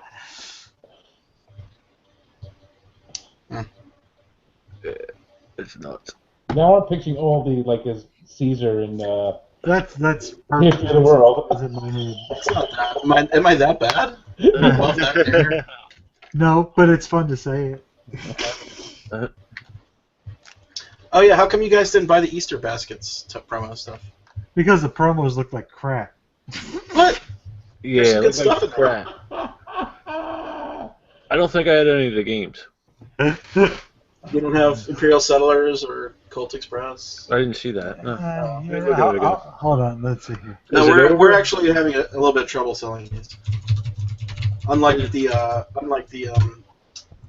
The Advent calendar. Advent calendar sold out in like a day. These are not going to sell out. Well, that's because they hyped them up because they were Essen. No. And they were huge. Yeah. Yeah. Is Paul still on, or is it? He I'm actually here. got one at BBG Con. How did you get that home? I didn't get it at BGG Con. I ordered it from I got it at Beach Beach Store. Oh, that's right. It was Keith. I thought it was Paul. Yeah, it compressed down I into a... gutted that son of a bitch. That's how I got it home. I yanked all the crap out of it and threw the packs in my suitcase. But I saw Nicole Hoyd took the whole box home as her carry-on. Really? It probably fit in overhead. I just sang the 12 Days of Christmas as I ripped all the doors open. Well, you also got the Easter basket a month after Easter. Yeah, that was unfortunate. So Aldi, That's called shipping overseas. So I'll be completely honest, Aldi. It's not that the promos look like crap, but Snowdonia, don't own it. Antarctica, Okay. don't own it. Yeah. House der Son, don't own it. We'll I probably really have to start selling don't some own it. by their individual. Imperial Settlers and Colt Express I own, but one of them's just a decorative board, don't care. The other one's like Oh, is it? I thought it was a don't game. care. Time Stories, don't own it. And Dream Island, don't own it. The That's why I Time don't Stories buy one didn't look that exciting to me, honestly. And two little. it. It's Time tokens or Stories. something. I Yeah, it's hate probably Time it's really Stories. not as strong. It's definitely not as strong as the Advent calendar. So you get one tile for Imperial Settlers. And so to be honest, I'd buy a $25 box plus shipping for a For one tile. tile. Yeah, so that's why I didn't do it. We're probably gonna have to bust these open, which is unfortunate. I just don't think they had the quality and variety in the Easter basket as they had in the Advent calendar. And the Easter basket, honestly, is a made-up thing, or an Advent calendar is actually a Christmas tradition. So that makes a little more sense. So there you go. There's my reasons. Okay. I think I was in the Did you same fire boat. the person who's in charge of doing the Easter baskets? No, it's the same guy. What's that? What did you say, Anthony? Did you fire the guy? Oh, it's the same guy that did the Advent calendar. Let's do Easter baskets. Well, one would suspect that if he did so well with the Advent calendar that I mentioned, he thought he could do as well with the Easter baskets. And How he's much done was the well. Advent calendar? We've already paid him, so How much he's was doing the Advent great. calendar? How much was the Advent calendar? Yeah, Was it in like $60 or 50 something? maybe. So this is 25 for like 8 promos versus 24. And it's got a mini game in there. Not that the game I think is anything special, but yeah. Well, we'll probably have to break them open to break even on it. Yeah, but some of those games, I don't even know if you'll sell the promos. I think the Snowdonia one would sell. Snowdonia, yeah. I think a lot of people would Imperial want it. Settlers, of course. Yeah. I think there's enough in there that as individuals they would sell, but not. Yeah, I mean, as you guys will sell them at $5 a pop, probably. So. No, a penny. The rest is shipping. Yeah, the shipping is like $7 as well. So you have to. Yeah. Live I and haven't learn. ordered any promos in a while. I haven't seen anything I needed. Yeah, I'm in the same boat. Got the Russian railroads. Oh yeah, Russian Railroads was big. Yeah, I got rid of my Stone Russian Age. railroads. I wonder who gave Russian railroads to. I can't remember, Anthony. Yeah, who'd you give it to? I don't Sit know. right here. I just got the German railroads to go with it. Oh, Well, Aldi's got a nice new promo for it. Yeah. How are the cubes doing, Aldi? That baffles me. You said they were doing really well at one time. Yeah, those cubes are. We're actually gonna order every color of cube. So all the metal cubes. How many Yeah, the metal colors? cubes are something. I think there's like I think we have 12 colors of Really? of the crystals or whatever. The plastic cubes, the translucent ones, and the let me look. I meant the metal ones, not the. But we're gonna do all the colors of the translucent as well. Okay. There's 3 colors of metal cubes right now. I'm more interested in how much of those rattlebone dice you've been selling. The what? The rattlebone dice? Oh yeah, I don't know. I haven't looked at that report. Yeah, it's just We have 10 colors, so we're gonna do 10 more metal colors.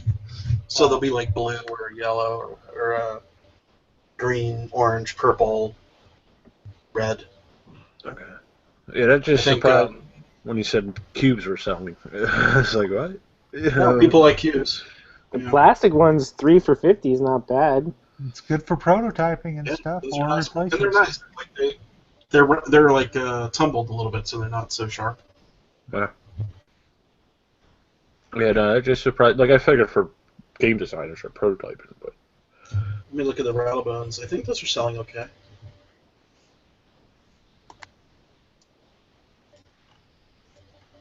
Yeah, we're gonna do. I think we're gonna do. We're gonna try to do those acrylic meeples too. Have you guys seen those from Oh yeah. in Like the things in Quadropolis. Quadropolis? Are awesome. Yeah. Yep, I'd those like are to get we some dig of those. those. That was one that came out early in retail. It was 2 weeks before in retail before they sold it Yeah. online. Right. Well, that's the Asmodee thing, right? Or oh no, I guess that's not Asmodee. Well, it But is because it's did in they? water. But did they? That's not their policy, though, is it? To put stuff in stores. I don't know. It came out 2 weeks before in retail with an extra promo. Yeah. If I you knew bought it had the retail. extra promo. They have like a lot of promos for that game. I saw like all the monuments they have. Crazy. So you're Every going to company. be bitching about game stores again because they have these promos for game stores, but the game stores I go to never have the damn promos. Yeah, you're lucky if you get that stuff. Come on. Yeah, because they That- take those off on eBay, the damn things. That goes off into the owner's pocket. No, I'm not gonna. I should not generalize, but yeah, you're probably right. It's going on eBay. You guys have some rough local stores. I've seen promos in Madness, but they're quite expensive sometimes. Speaking of promos, so Barnes and Noble, they expanded their game day thing to Yeah. all their stores, Yeah. and I've heard multiple reports of people going to the tabletop day at their local Barnes and Noble and being the only person there. So they literally got like, every promo that they had at the Barnes and Noble tabletop day. Nice. But again, the tabletop promo packs that they sold, I made a ton of money off of because it's all about promoting games. There was like nothing in there that was even interesting to people. Or are you talking about the thing with the pencils and the playing card stuff? No, the stuff at Tabletop Day, they had promos for. I mean, Travis had promos. Yeah. promo. Like the Will Wheaton promos. Yeah, the Will Wheaton has been everything promos, but I there was haven't like seen any of that. there was Heroes Wanted, and then Right. there was a whole bunch of other stuff that I don't think anyone even. Did they pick Heroes Wanted for season 3? Season 4 or whatever? think No, season but 3 they or have 4. promos for it. That's it. Yeah, they have promos for it, so he's Oh man, I'm sad for Travis. I thought he was gonna get in. he's got a good shot for season 5 now. Season 5, yeah. But yeah, I don't know. It's just I don't know. It's a weird thing. I had no desire to go out for Tabletop Day.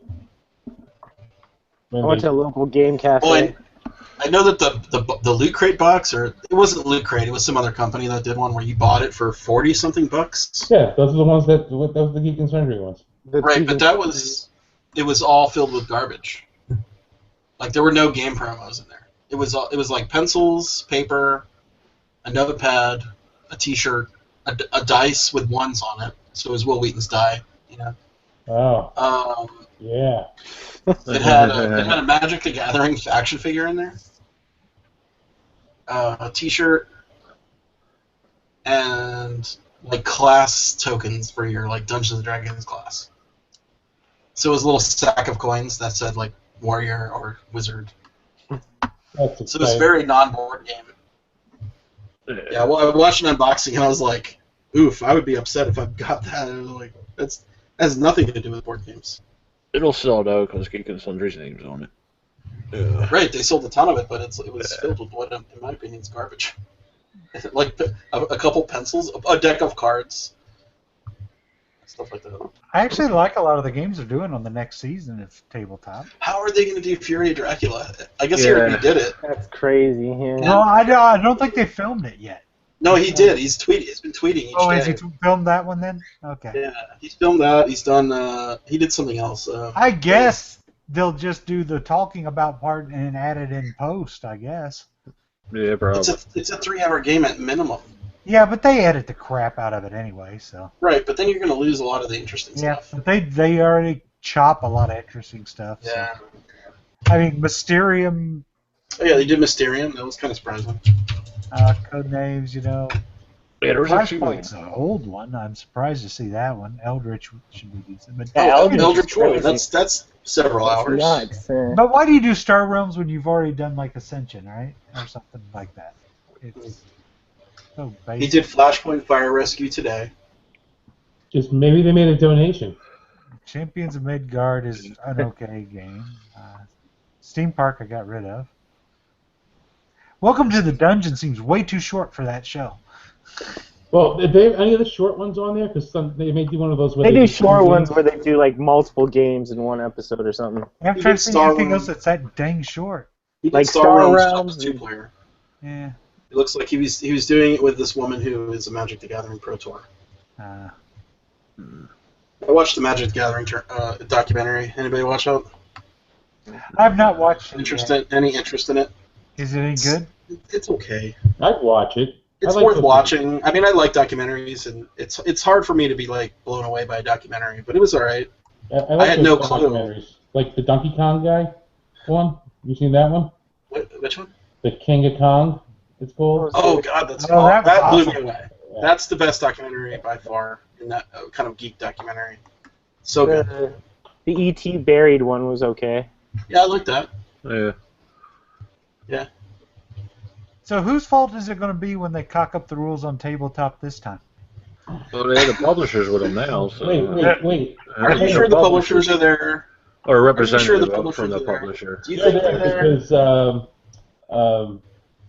the guy from Codenames, oh my God, I forgot his name, was there. He was tweeting pictures Paul. and stuff like that. Paul, No, not Paul.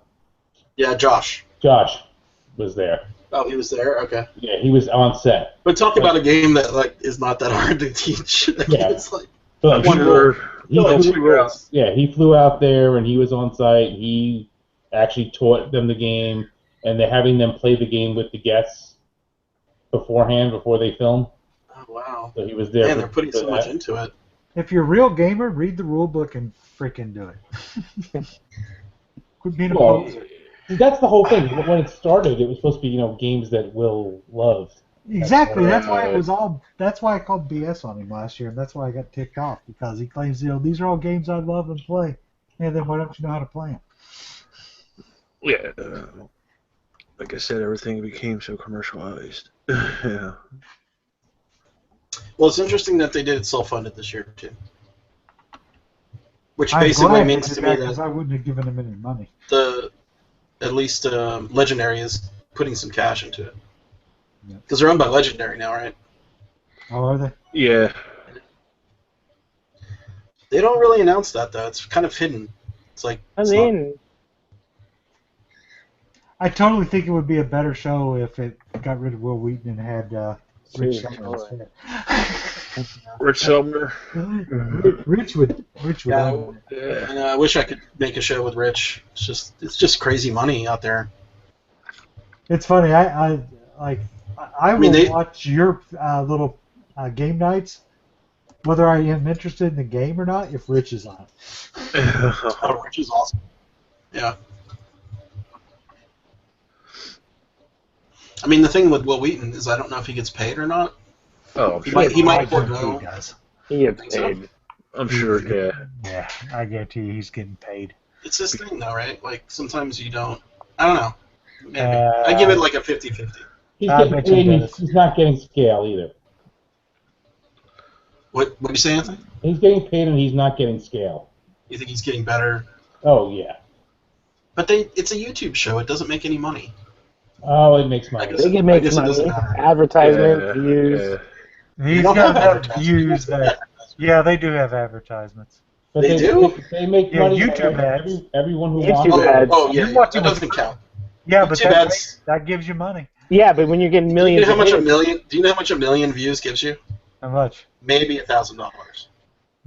Maybe. That all goes in Will's pocket. But they don't have millions of views.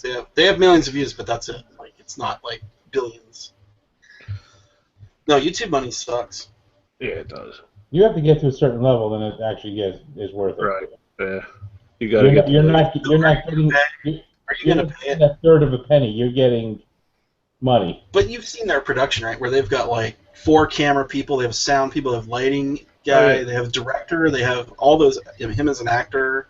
There's no way YouTube ads pay for that. At first, YouTube itself was trying this partner. Right? They had $1 million grant. Right. And then they got money from that, and then they did the fundraiser. Now I don't know what it is. Maybe it is advertising. Maybe they're taking a cut from the publisher. Charging the publishers. I don't Well, know. it's owned by Legendary. Yeah. That's a company with some deep pockets. Yeah. Yeah, it's an interesting economic thought experiment, anyway, of how to pay for this board game show that makes no money. I don't think they make money. I'm sure they are, or they wouldn't be doing it. Yeah. Well, they may I use mean, tabletop day to make the money. Yeah, that's true. It's very possible. The tabletop day could have made money. there's stores that spend thousands of dollars on those promo packs. Yeah. Really? Yeah. I talked to a store that said they were going to spend $8,000 on promos, but for some reason they were actually refused it. 8,000. Yeah. Man, Holy you need me to crap. go to a game store to buy your games and force me in there just so you can blow your money on those promos? That game store is That's a strapped crap to ton those of money. promos. That Oh, game yeah. store makes a ton of money, actually. Yeah. I'm sure every game that has their logo on it, as seen on tabletop, they get a cut Yeah. from that. Yeah. Oh, they did that. They also had that deal with Target where they were Yeah. putting games in there at one point in time. So there's probably some kind of money made there. I don't know, guys. I'm skeptical. Nah, I they're guarantee making they money. wouldn't be doing it if they weren't making money. Yeah. I don't think the guests are making any money. No, No, the absolutely. guests aren't. The guests aren't even getting paid scale. They probably get their like day paid, Lunch. their lunch paid, lunch and travel and Yeah, no, I think it's all because if you see the people who are on there, they're people who They're all YouTube stars. they're all people who are there There's to a few- promote themselves. what I would call B-list actors. Yeah, but those people are actual friends of his. And it's Yeah. all filmed in LA anyways. So like That's people why I'm Seth saying Green, it's like expensive Seth as shit. Green and his wife are friends of his. Yeah. And they are gamers. They're not like oh, let's get so and so to come play a game. They actually play games.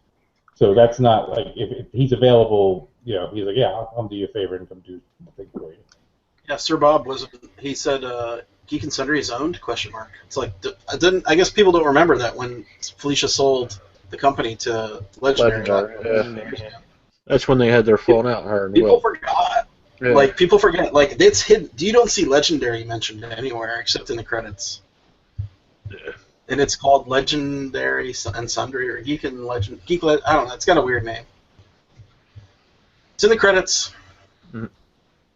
Oh, I am amusing the hell out of myself because you got me looking stuff up, right? So What'd you look at? I'm looking up promos on eBay and what they're going who's for. selling it and how much? Yeah. The tabletop. So Felicia Day promo for Dead of Winter. The promo. Oh, that was from last year. Yeah. Oh, that thing's expensive. $136. Yeah. You could go Really? to Planet Hat Games and buy it for $6. Not anymore. I don't think Which they you have could anymore. have, because I did. I bought a crap load of them. Time to unload, One Keith. for me and all my friends. That's your convention slush fund. Nope, I gave them to my buddies. That's who I ordered them for. I can't believe it's going for Was that it much. the Takedo promo? That's another big one. Yeah, that's $90. I've got that one sitting in a baggie on my shelf. We were selling those for a bit. Yeah. Yeah, for I bought it $5. from you. Yeah, for $1.50. Yeah. Yeah, I bought that from the Board Game Geek store. So which is the Takedo promo? It's So Felicia. Felicia. Yeah. Did anybody get their Takedo Deluxe yet? I'm Yes, still you did. waiting on it. I got mine. I Oh, got it yeah. yesterday. I was in the first wave, baby. So It's I crazy. Still waiting. I'm like backer number like 600, and I'm still waiting. Yeah, I was actually like in the hundreds. I think I had And I mine for just- a month. I've had mine It's for a so month. bizarre to me how they did that. I know a guy. No. You got your name up on the list? Yeah. I made sure Scott got a hold of people. Look, man. No, I didn't. Not you. I didn't I'm complain. Still waiting. Still waiting. I'm still waiting for my artisan dice. Any of you guys do artisan dice back in the day? No, but I finally paid You know- my ransom and got my Cyclo dice. Oh, I asked him to send me an invoice for those, and he never did. I'm like, please send me the invoice. I want the dice because I have a feeling I'm not going to get them. Yep, that's why I went ahead and contributed and got mine. How many did you get? You got to take them I out of just here. got the Put 7. them in there. Oh, those things are so cool. They are gorgeous. God, I But wish I that could guy's make a those. freaking idiot. Sorry, but the guy, and he says, I may have to do another Kickstarter to get the funds to ship the rest of the stuff out. Why would anybody give you money again, Just Jesse? send us the invoice. I asked him for the invoice. So I got the invoice here. My invoice was like $9, right? So I get an envelope in the mail that's got the postage on it, $1.35. Why did I have to give you $9 to spend $1.35? Paid Oh, they the- came in an envelope. Like, Yeah, it came in a freaking envelope. did they come from China? They came from Japan originally, but he's got them all at his house. But I'm Or wondering his how home. he's making them. Is he making them in Japan? No, somebody in Japan made them. Yeah, but I- he's got all the dice now. It's just he needs the money to ship them, is what he's saying. What? did- But he's not charging you what it costs to ship them. He's charging you what it cost him that he did not make on them because of But- his cost overrun. But he had to import them. He's charging you. He's back charging you cost of shipping from Japan. And cost of goods because he had to buy new material. Underpriced it. Yes, but to deliver what he already has the merchandise, he's not charging you to ship it. He's charging you to pay for it. So you'll be lucky to ever give him if you don't give him more money. I offered Yeah. it. It's like You may have to message him 5 or 6 times, but I think I might have to after we get off tonight. Because those dice, I almost want to like try to make them myself and sell them, like BGG store type thing. all But I you don't do know. is find out who made them and then Yeah, just figure out steal who the made them and contract. just order from those guys. Yeah. But they're so awesome. They are I just gorgeous dice. sit there and stare. Lincoln got his, and when I was out in LA, I was looking at them every day. I had them. I was staying with him, and every morning was working on my computer. I was sitting on their countertop, and I was just like playing with them constantly. They're really cool. Yeah. What about rocket dice? You get your rocket dice? So are the tabletop promos from this year being sold, scalped as well? I don't know because I don't know what to do. I haven't found. I don't know which one. There's an Epic Spell Wars for $35. That was this year, I believe. There's Yeah, that a was this Star year. Realms for $20.50. The Undomesticated Owl Bear for Birds of a Feather for $10. I think that's this year. Yeah, I did a So search. they for printed a whole. 26. Yeah, I don't know. God. Movie? I don't Okay, know. so that's how they're making their money. It's this thing. It's tabletop day. Yeah. Yeah. And that box that you spend $35 on for. Right, Yeah, for printers. garbage. Yeah. No, I'm sure there's other ways. Yeah. Yeah, like the promo packs for the stores cost like, I think it's like $200 or $300 to buy one of the boxes with the promos in it. Wow. Yeah. The store pays that.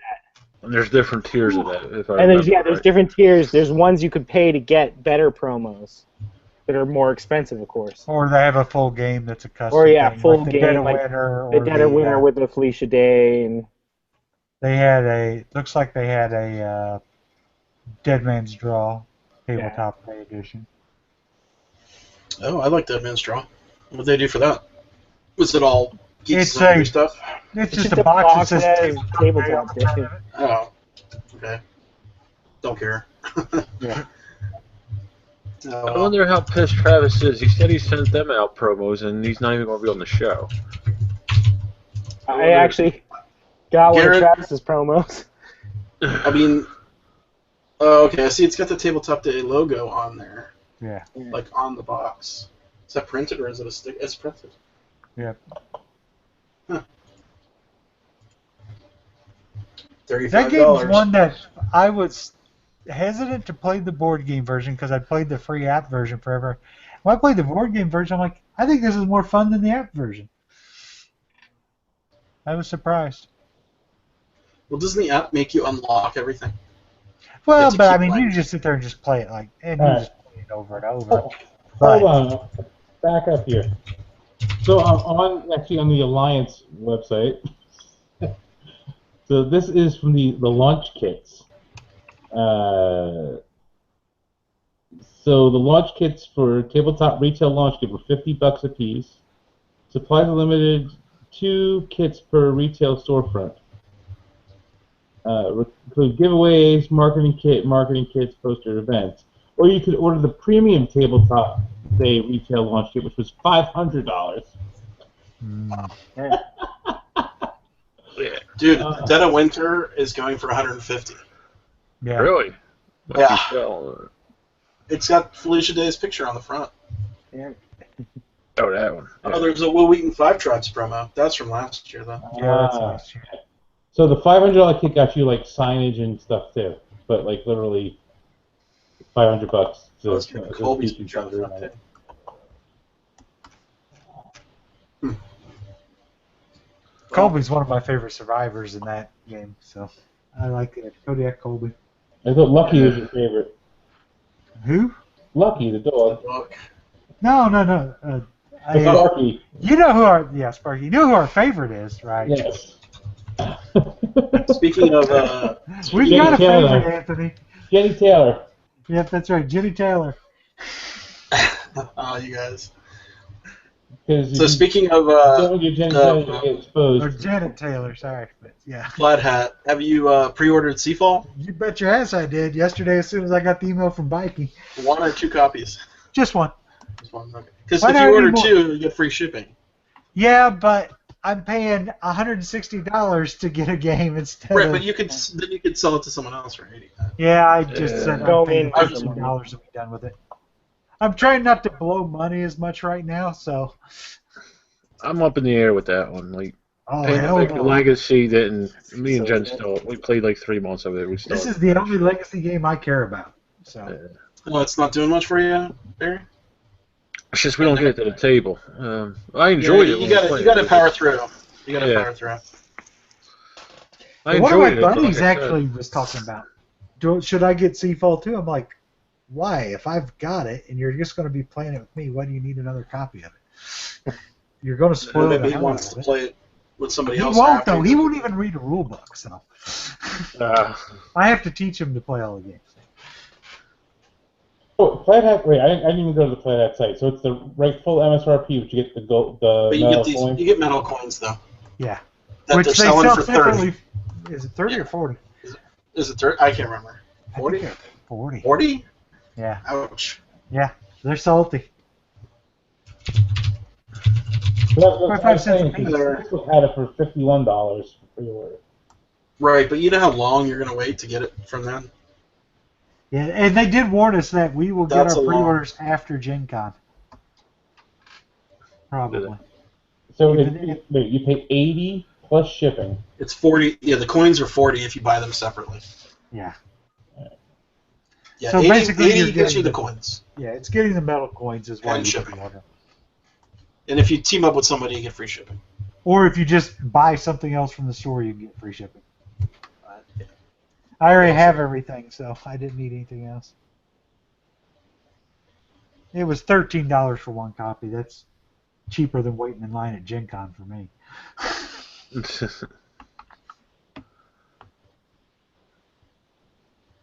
Yeah, like I said, I'm up and it looks cool, like a cool game, and I The don't rule know. book's posted if you want to look at the rule book. Instead of a bunch of empty spaces. It's got spots to put stickers. I haven't. I just saw that it was available. I'm going to actually take a gander of it tomorrow when I should be working. So how quick does it unseat Pandemic Legacy in one spot? I don't think it ever will. Yeah, I don't think so. Pandemic was big. It was too big a game. This is too unknown. I'm just worried about this, that with all of the hype for so long that this game has had. So I've It's gonna played the hurt game. people. I've played the game at BGG year before last. So yes, it was prototype. It was early, and I wanted to sit down and play it again as soon as I was done. I mean, I loved it. Yeah, but that's you. But it's my kind of game. You played the prototype? Yeah. Did they set you from the beginning, or did they stick you somewhere in the middle? No, it was at the beginning. And we just had our little ships in port, and we went out, and Rodney was out messing around fighting with Tony and Marty doing something, and meanwhile I was just on islands just exploring and uncovering stuff and getting to find new stuff, and you determine what resources are going to be produced on the islands and stuff like that. And I'm sailing out and finding more islands while you guys are messing with each other. So I was exploring while they were doing their thing, and I had as many points as the guy that was kicking other people's butts. So it was fun. Eric just posted an interview with Rob Davio up from 2014 at BGGCon. I guess he forgot to post it back then. It's interesting to listen to it. Yeah. It's funny. Someone said It's 14. He's been working on it since junior high school.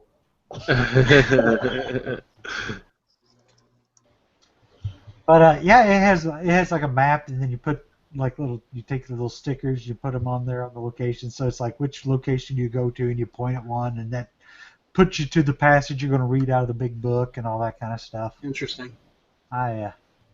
So the exploration is random, or is it preset?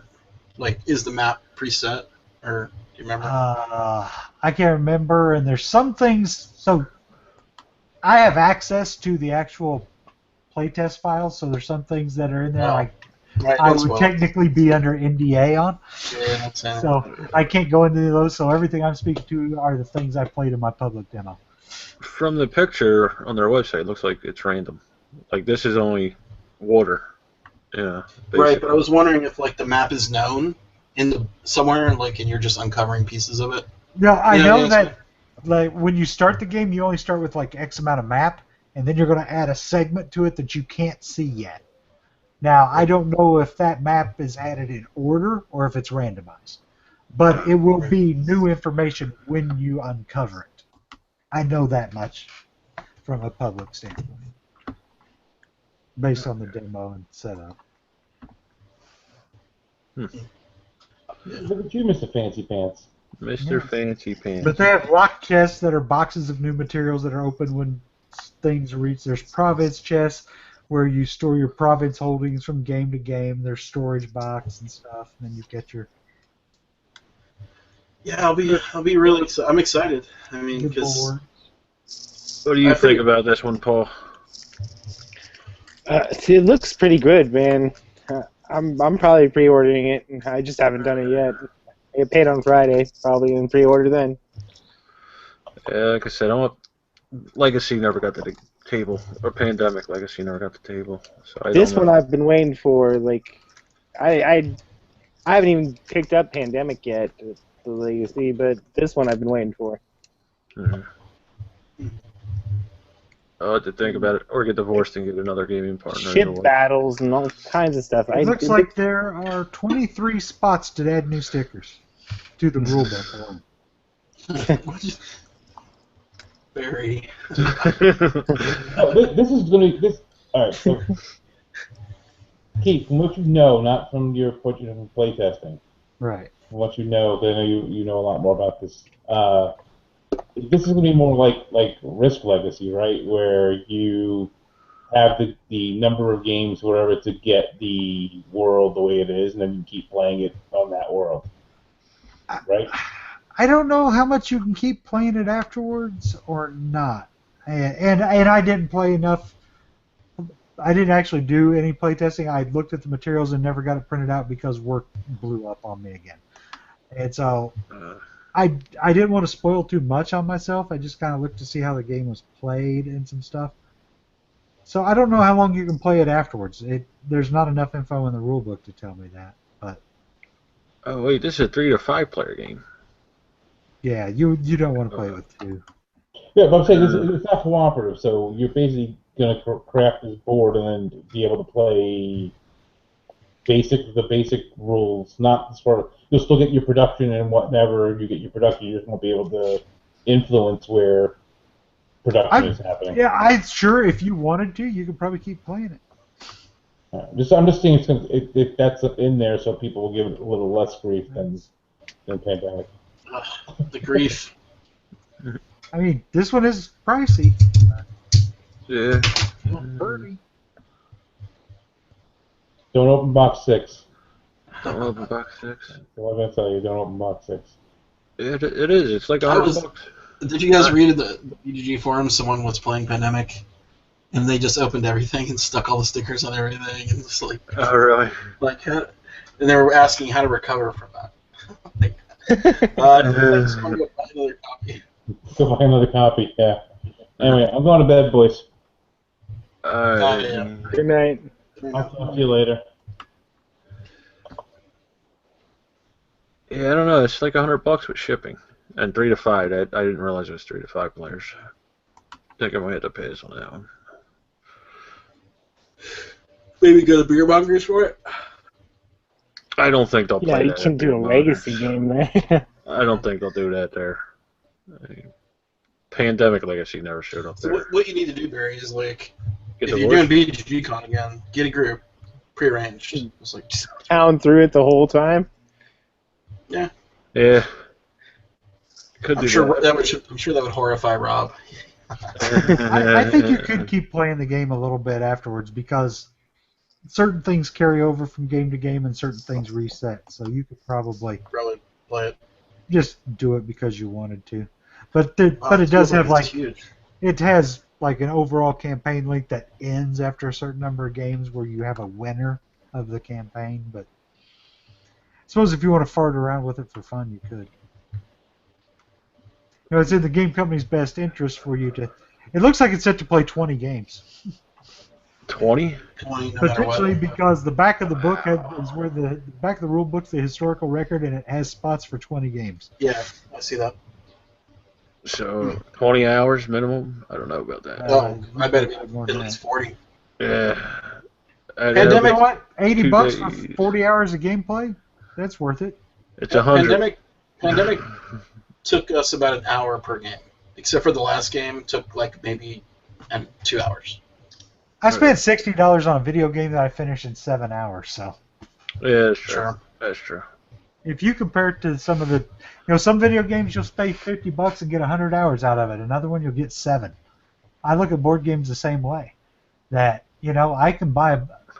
People talk about how expensive board games are, but I'll take my wife and my 2 kids to the movies, and if we get popcorn, I'm going to drop $50-$60 at the movie theater. Yeah. Right? Yeah. That's 2 hours entertainment. I'm in the same boat, but The once I board get game I buy is $50 and I get 2 hours out of it. I'm in the same boat, but once I get to that $75 mark, something to me just says you're a cheapskate, don't do it. That's That's a $100 mark for me. Yeah, $100 is my expensive mark. And that's what Seafall is, they're shipping. $20 in shipping. 92. It's $13 for shipping. Yeah, see, I might just get the Seafall and maybe the Dead of Winter expansion. But Well, Barry, See, if I you don't already care bought about the the Dead of coins, if you don't care about the coins, it'll be 55 in the store. Yeah, you could always wait and get it at retail.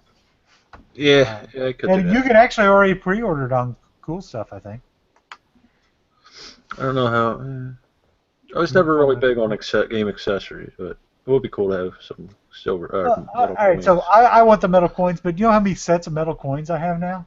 Yeah. 1 billion. And I actually have the pieces of 8 metal coins that from the Best Damn Gaming coins, and those are cool because they're pirate things. The big ones are full like gold doubloons, and you got the pieces of 8 that are full piece, and then you've got the eighths and the quarters and the halves, Oh, neat.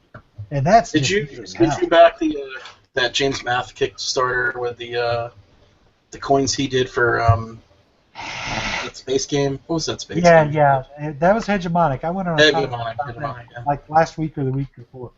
That was Those one of those the coins are pretty awesome. I did way too many of those. I have like 10 pounds of them. It's like, Yeah, I have a crap load of them, It and would part break of them your he arm. never delivered to me. But oh no. he still owes me 10 coins of one of the sizes because he shorted me. But, oh well. I heard that almost bankrupted him. Yeah, and He I wrote got something mad because about it somewhere. he ran out of some of the denominations because he sold them at convention or at some show before he delivered. Then when he went and reconciled everything, he didn't have enough of some of what people had ordered, and that ticked So me we had to off. refund people earlier. Well, but he never refunded me either. And I paid him extra to get him shipped sooner. And I didn't get him shipped sooner. Oh, I guess I should be lucky that I got mine. No, because he waited to ship my hegemonic, my foam dice, and those coins all at the exact same time. Oh, yeah, how are the foam dice? They were very poorly made. I was disappointed with the rocket dice. Did you do the rocket dice? No, I didn't do the rocket Oh my dice. god, they're not good. I almost did, but I dropped it because that's when I became disgusted with Game Salute and ran away. This rulebook is pretty dense. I'm just paging through it. There's a lot of stuff in I'm here. gonna give it it may be the pirate game I've always wanted. Yeah, that's what I'm hoping for. And Merchants and Marauders is a good game, and I traded it off because I wasn't playing it enough, and I played it with some people. And I regret trading it off because really it was the best overall, like, somewhat Plunder game. deep pirate game. But I play Black Fleet instead now, which is way stabbier than frickin' Merchants and Marauders, to be honest. There's no peaceful option in that game. Which one was Dude, why Black? won't... Black Why Fleet's a won't- Space Cowboys game. Yeah. Oh, yeah. Yeah, it's fun. It's It's very a light, very fast, lightweight, yeah. very stabby. And it's broken as hell, but everybody is broken. Fun. So Quick. I like it. At least. It's okay if it's broken if it's quick. Yeah. Yeah. It's pick up, deliver, and punch your buddy in the face. And it's broken because everybody gets a broken power, and that's what I mean by broken. Oh, yeah. You look at the other guy, you're like, man, your power is awesome. Then you look at your power, but your power is awesome. So all Right. the powers are awesome, Yeah. and they all make you ungodly thing. The That's biggest what I thing is feel that, about Marco Polo. and Marco Polo is the same way. The biggest problem with Black Fleet is if somebody gets a power unlocked really quick and nobody else does, that guy's going to take They're off running and away, destroy yeah. everybody. Yeah. And it'll be over. But as a group, you've got to gang up and bully on that guy. So Yeah. I'm curious to see. Like, I play Black Fleet. I have Merchants and Marauders. I still haven't played it yet, though. So I'm curious to see how they work out better. Merchants is a little longer of a game, isn't it?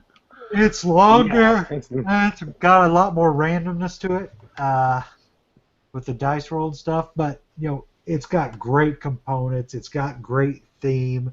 It's got great picking up and deliver stuff. But you could. The problem I had with it was in a 4-player game, I ended up having really quick turns and a lot of downtime.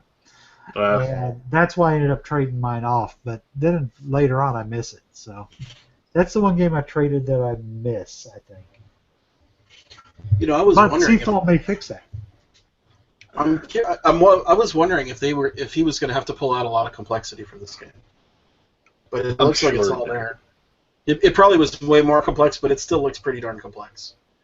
I think it's complex, but I think once you start playing it, it's not that complex. I mean, there's a lot to learn, but Yeah, I'm sure after a game or two, you're way into it. I'm sure.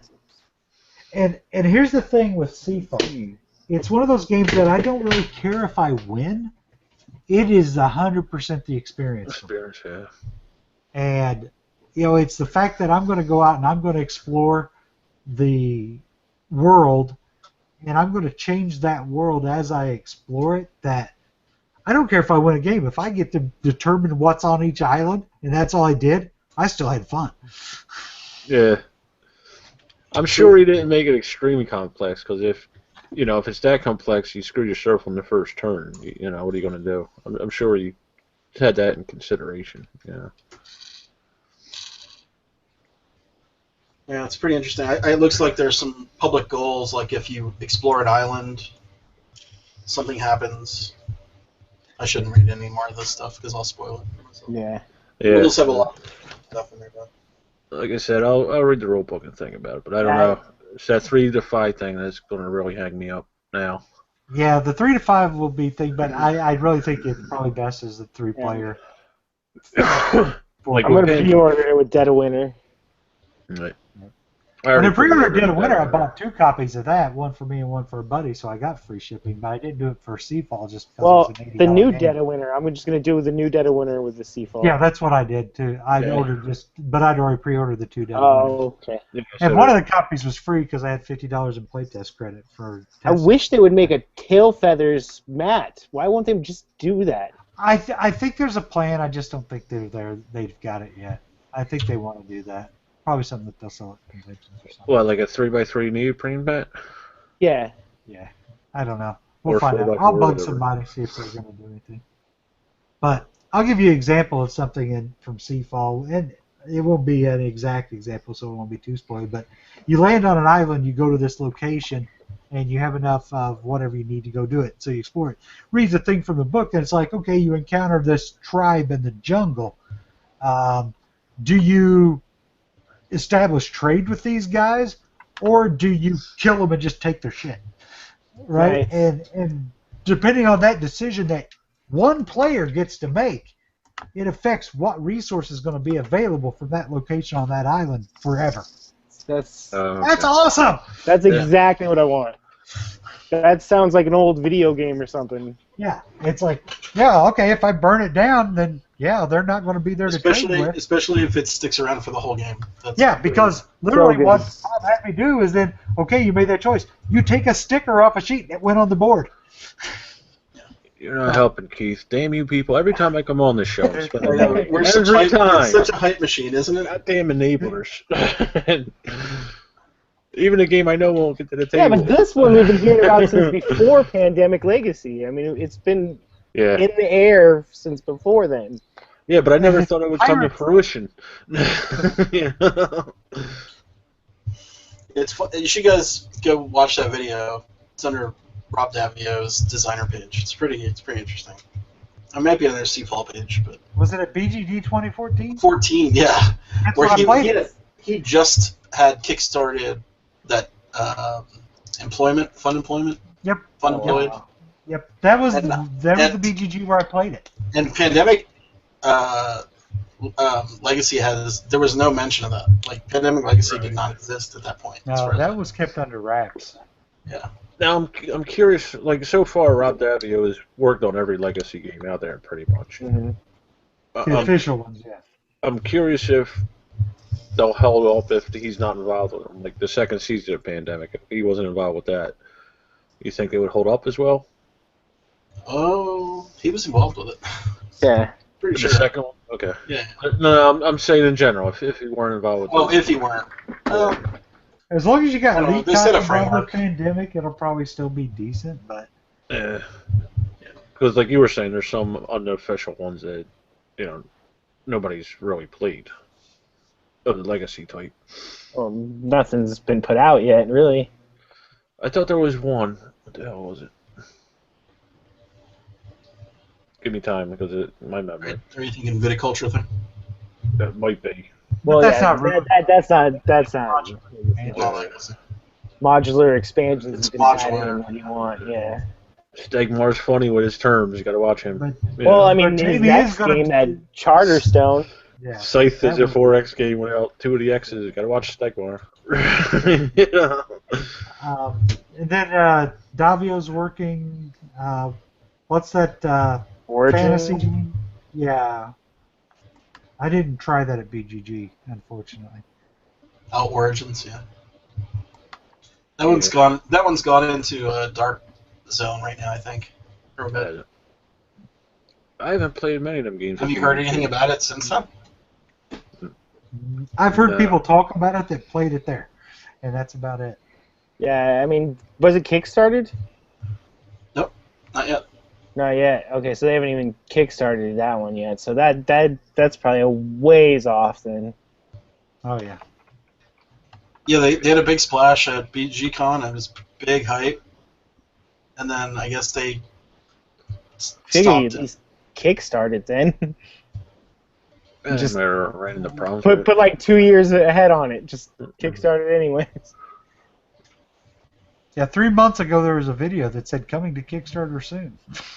Was there? Huh. Somebody I broke think, the game. I think they had a obviously. pretty successful BGCon. I'm actually kind of surprised that it didn't Yeah. kickstart right away. Right there. It And seems to be back. Seems to be in maybe it's cooking, maybe it's baking. Which is a good thing. Yeah. There, I find a lot of the Kickstarter games need to be baked more. My personal Steve Jackson says people only remember you're late for a little while, but they'll always remember if your game sucks. Yes.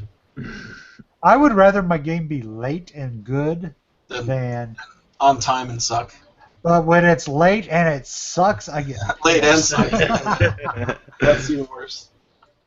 But okay, so some games do beef me when they're late, and I'll give you one that's late that's got me beefed right now.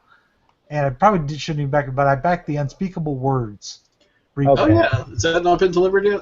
That's No. a weird one to be delayed. That's my oldest one. It is a reprint for F's sakes. You're doing new art, I understand, but it's like we had a problem with the molds for the Cthulhu minis, but you already had molds for the Cthulhu minis. What the hell? Yeah, I see. Because the game already existed. How can it be? Well, I guess that backed it.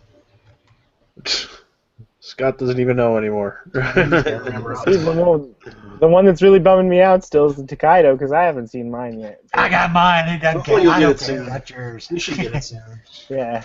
And I I'm actually guessing ordered a now- second copy on it too. Just I don't know why I ordered a second copy, but I did. Well, you'll be able to sell it for like $500 a year. yeah. 'Cause I don't think they'll ever do this again. And then But that Conan, that's going to keep on getting delayed and delayed Oh, and delayed. Conan. Yeah, Conan. What happened to Conan? It's going to just keep getting delayed. I mean, that's just... Well, Yeah, you that know was- what I got the other day? I got the Conan expansion from for the other Conan The game. whole other Conan? Yeah. Yeah, and I was like, wait, this seems very small for the Conan game. Oh, it's not the Conan game. It's Conan expansion. Did you go all in on that Conan game? Oh, big time, dude. Yeah. I went so in on that. Did you? Yeah. I mean, It just looks so good. it does does. look It does. ridiculous. I mean, I put probably $200 into it, but I wish I would have put more into it. Yeah, I think I went all in with everything. That's one of the games that I would probably go huge on if I had the chance again to go back. Like I wish that since they're delaying it so much, they'd let people jump back in this pledge thing. But I mean, that would just probably cause more delays. Oh yeah. It is an ambitious one. I would throw more money at them if they let me. Well, I'm sure they'll let you do it on an expansion or something. So how late is Conan? It was October of 15 was when it was supposed to be 6 months. released. Yeah, but I mean, it's gonna keep on getting delayed. It's not gonna come out this That year. was I don't think. 3.327 million. Yeah. Yeah. Hey, I backed one thing that was just a bigger. That was just board on Kickstarter. and a They probably box, did a bunch. you know? And their pledge manager probably had a bunch. Yeah, I mean, they give you so much just for the stretch goals and stuff. And if you did the King pledge, you're getting hundreds of minis. Yeah, all I'm seeing, I haven't really been following it, but like the latest update just shows a sculpt of one figure. Yeah, that's what they do. Is they keep on just they finally released the rules. They probably have more than that, I would hope, in this much time. Oh no, they keep on showing more minis here and there. Okay, I'm just looking at the They latest. showed a bunch of minis before too. I mean, Well, that's Oh, no, probably there's more than one. that's probably what's holding it up is the minis. You know, it takes Oh, a yeah. long time to make them things. yeah, they have all the punch boards done. It looks like. But that weird like board they have everything on, or Yeah. Oh, I the don't even mana board or whatever it's called.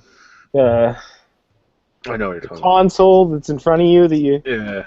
plug everything in. Waiting for Seventh Continent. I'm excited for that. That'll be too. big. Yeah. See, enablers. Man. Lance isn't even here. Well, we're just fans of games, I guess. We like Yeah. to talk about them in excitement. I'm still a fan. Even after all these years, Barry, I'm still... Ooh, I want that game. I've the only same been way. screwed on one Kickstarter, and I only put like $12 Oh, on only it for something one? like I've been screwed on... only one, and I've done 100 so far. I've so- only been screwed on one. Yeah, Did you see this Good. Scythe update that you can buy anything on Fun Again if you're getting Scythe Yeah, and free shipping. get the free shipping? Yeah, I was just reading What? that. What are they doing? Yeah. They are, if you're getting Scythe, Yeah. since Fun Again's there is Stonemeyer's fulfillment partner. Yeah, right. You can Right. use the free shipping promo code Scythe Ship to have your Fun Again order combined with your Scythe shipment.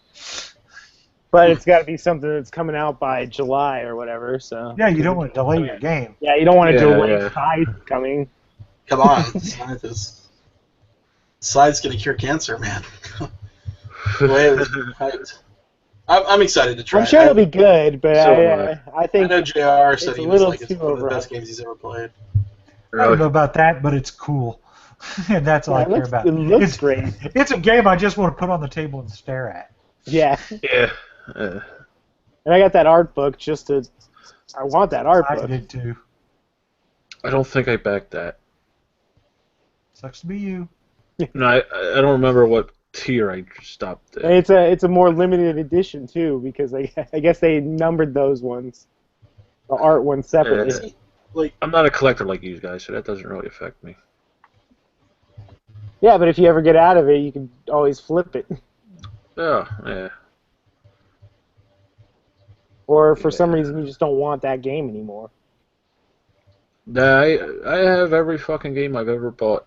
I'm going to get rid of some of them, like I said. After I get that shelf built, I'm going to get rid of some of them and go through the whole collection. I don't even know how many I have. I think it's around 300, but I'm not sure. I have too many I haven't even played yet. I'm in the same boat. All that shit I bought at BBG, I only got through half of them. You know, and this is like 8 I know, months I later. still see Automania behind you, and like... I've played that, but Okay. if you can't see it, I haven't played it. And there's 2 boxes in the other Oh, room. okay. Yeah. Everything I bought at BGG, I played at BGG. Did you guys buy for Fun Again? Did you I bought- I bought Unusual Suspects for Fun Again. I couldn't believe that actually got a U.S. publisher. It That did. is crazy. It did get a What's wrong with nothing wrong with that game? No. The game's totally No, fine. but I'm surprised somebody was kicking it.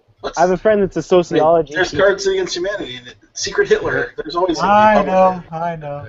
No, it did get a U.S. publisher. I'm trying to think who it was. Somebody's I bringing it. It's over. I forgot bought who it through was. their, I guess the German publisher, whoever made it. I bought it through them because I couldn't get it at Fun Again. But somebody is bringing it over. I want to say Cool Stuff, but I'm not. Or Cool Mini or not, but I'm not 100% on that. It's I cool, think man. you're right. 13. Cool Mini putting it out? Wow. But Well, fits it's in their not card like game people are line. going to be mad at them. I mean, it's like you said. Well, There's you can nothing only wrong be mad with at the game. yourself. Yeah, you can only be mad at yourself. I mean, Exactly. It actually is kind of eye-opening. When it shows why people. oh yeah, Like I said, I have a friend How that's a you judge- sociology teacher, and she's going to go nuts with it. Yeah. No, it definitely brought out some weird thoughts in my brain. That Yeah. I played it a whole bunch when I first bought it, and then I haven't touched it forever. I've had some very bad experiences with it. Like there's a line with that game. You know, it's like you can see on their face, like I'm not saying that. You know, it's. Yeah. I took it to beer mongers for the Christmas thing, I think it was, and you could just see their faces. You know, some of them were all out, whatever. Some of them were like, "Oh no, I'm not now." You know. And it never lasts more than probably like 3 games in a row for me. Yeah. I think I did play everything I got at BGG Con. Now that I think about it. Oh my gosh! I cherry picked like 50 games off the shelf. I haven't even opened that tub of games. Really? It's sitting in my It's sitting in my loft, just because I'm basically going to take it back to the library and be like, I didn't play anything. There's so much new stuff came out since then. Yeah. Yeah. Well, then all your Kickstarters. And I don't even touch those. They just go into another shelf for the library. Unless that's not exactly true. Here's something about it. Yeah, there's some games that I've picked out. I bought every expansion for Hiroshima Hex because Jen loves that game. We haven't touched them. You know. Oh, Hiroshima Hex is fantastic. I know, and Jen enjoys how you enjoy it, but I Like bought I said, I kept my old copy so you could be the same factions and play against each other. I know that's probably broken if you do that, but it's still kind of cool. But I bought every one of them there at BBGCon because Ignacy was selling for something crazy, like Well, $8. I got the 3.0 for it as a door prize there. I didn't because I had it, so I got something else. That still amazes me, the door prizes, the giveaways that you had there, Scott. Dude, yeah, that's crazy, Scott. I might have a some good couple of stuff. giveaways I didn't play, but that's about it. We got some good stuff for spring too. I got 6 copies of Rebellion to give away. Wow. Yeah. How you going to do that? I figured I'd just make some people happy. I don't know. I'm just being nice, I guess. Start lining up now. Well, not for the door. It'll be the random draw. Oh, okay. Random. Oh yeah, those would be the first 6 picked if it was on the show. Oh yeah. No question. I mean, yeah, but there were some really good games there. There were some shit games, but like Jen came in Thursday, I think. It was way better than the 2014 games, I thought. Yeah, I think last year was one of the best years for sure. Yeah. Your sponsors stepped up, man. Yeah. For sure. I mean, Gale Force 9, man, they gave out some serious solid titles. Yeah, they got the wrestling game. Yeah, I got the wrestling game, the one I took. I took the wrestling game. Yeah, they had and the Homeland game is good. That's the one my buddy took. Yeah. They've got no bad games. Nah. I'm looking forward to their new Star Trek game. Yeah, that looks awesome. Ascension? Not Ascension. No, it's I just pre-ordered it. I can't remember the name of it now. Ascendancy? No. Ascendancy, yeah. And I pre-ordered. And then there's the Star Trek from Mage Knight, or Mage the Knight. Mage Knight re-implementation from. Yeah. I don't play my Mage Knight enough to justify getting a new season of the same game. And I think I would prefer that over the Mage Knight theme, though, personally. Yeah, no, I like the fantasy theme. I don't. I've never played Mage Knight. So I played Mage Knight, the competitive one, and I didn't really love it. I mean, I liked it, I just didn't love it. But I haven't got a chance to try the cooperative one, where you're fighting against the Lost Legion or whatever it is. That one, I need to bust it out. I mostly played it just the solo version. Yeah, see, that's what I would play it if I did play it. The thing is, Mage Knight's a great solo game, but if somebody said, "Hey, will you play Mage Knight 4-player with us?" I would just flip them off and walk away, no matter how much I like the game, because it would take you 8 hours. Yeah, I've got a friend who plays weekly. Because the game says and they bust that game out in an hour. Yeah, you can back up anything you want as long as you don't reveal any hidden information, and you should optimize your turn. That's all the rules. Oh my god! And when I play the game, it takes me a long time to think through my turn, which is not how I play games. Yeah. So I'm thinking if I play that with that. It's one of those games you have to play a bunch to get good at, I think. I think once you play it a bunch, you know what everything does, and so then it becomes. You know who did a good tutorial? She's one of your tube people. One of your tube people, Barry. What's her name? Ricky Was Wright? it McLaughlin? McLaughlin? The woman. No, I can't remember her name. Yeah, I think it was Sarah McLaughlin. Sarah McLaughlin? Isn't that a singer? That sounds wrong. That's I mean, sad she was on- puppy lady. What's the name of your I'm YouTube? sorry. It's Tube Tables. I'll look at it. It's on the BPG Tube Guild. Tables. Yeah, she's really good at it, at teaching it. And Ricky Royal. Ricky Royal's a little harder to understand, I think, but Yeah, it still does a good job of it. he did a good job. I gotta go learn how to play Mansions of Madness because I've had it for 3.5 years and haven't played it. Oh, you've not? Oh my gosh, Keith. I would love tried to it. play that. I would love to play with that with you. I love Mansions of Madness. Yeah, so do I. Watch Rodney's I'll video. drag it to Origins and play it with you if you really want. I wonder if we'll have time though. It's kind of a lot lengthy one.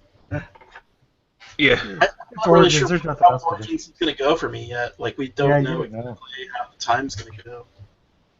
The first game I played it at took me 8 hours because of the rulebook being so screwed up. And Really? I was No. There is a misprint though, I was Oh, yeah? fairly new to the Yeah. hobby too. That was like the third game I bought. and it breaks the game if you don't fix the misprint. So make sure Yes. you have the pack and all that. Oh, I don't know. Because you if I've have ever to set tried things that. up in a certain order, like the cards have to go in a certain order, and if they're wrong, you can actually break the game so that you can't win it.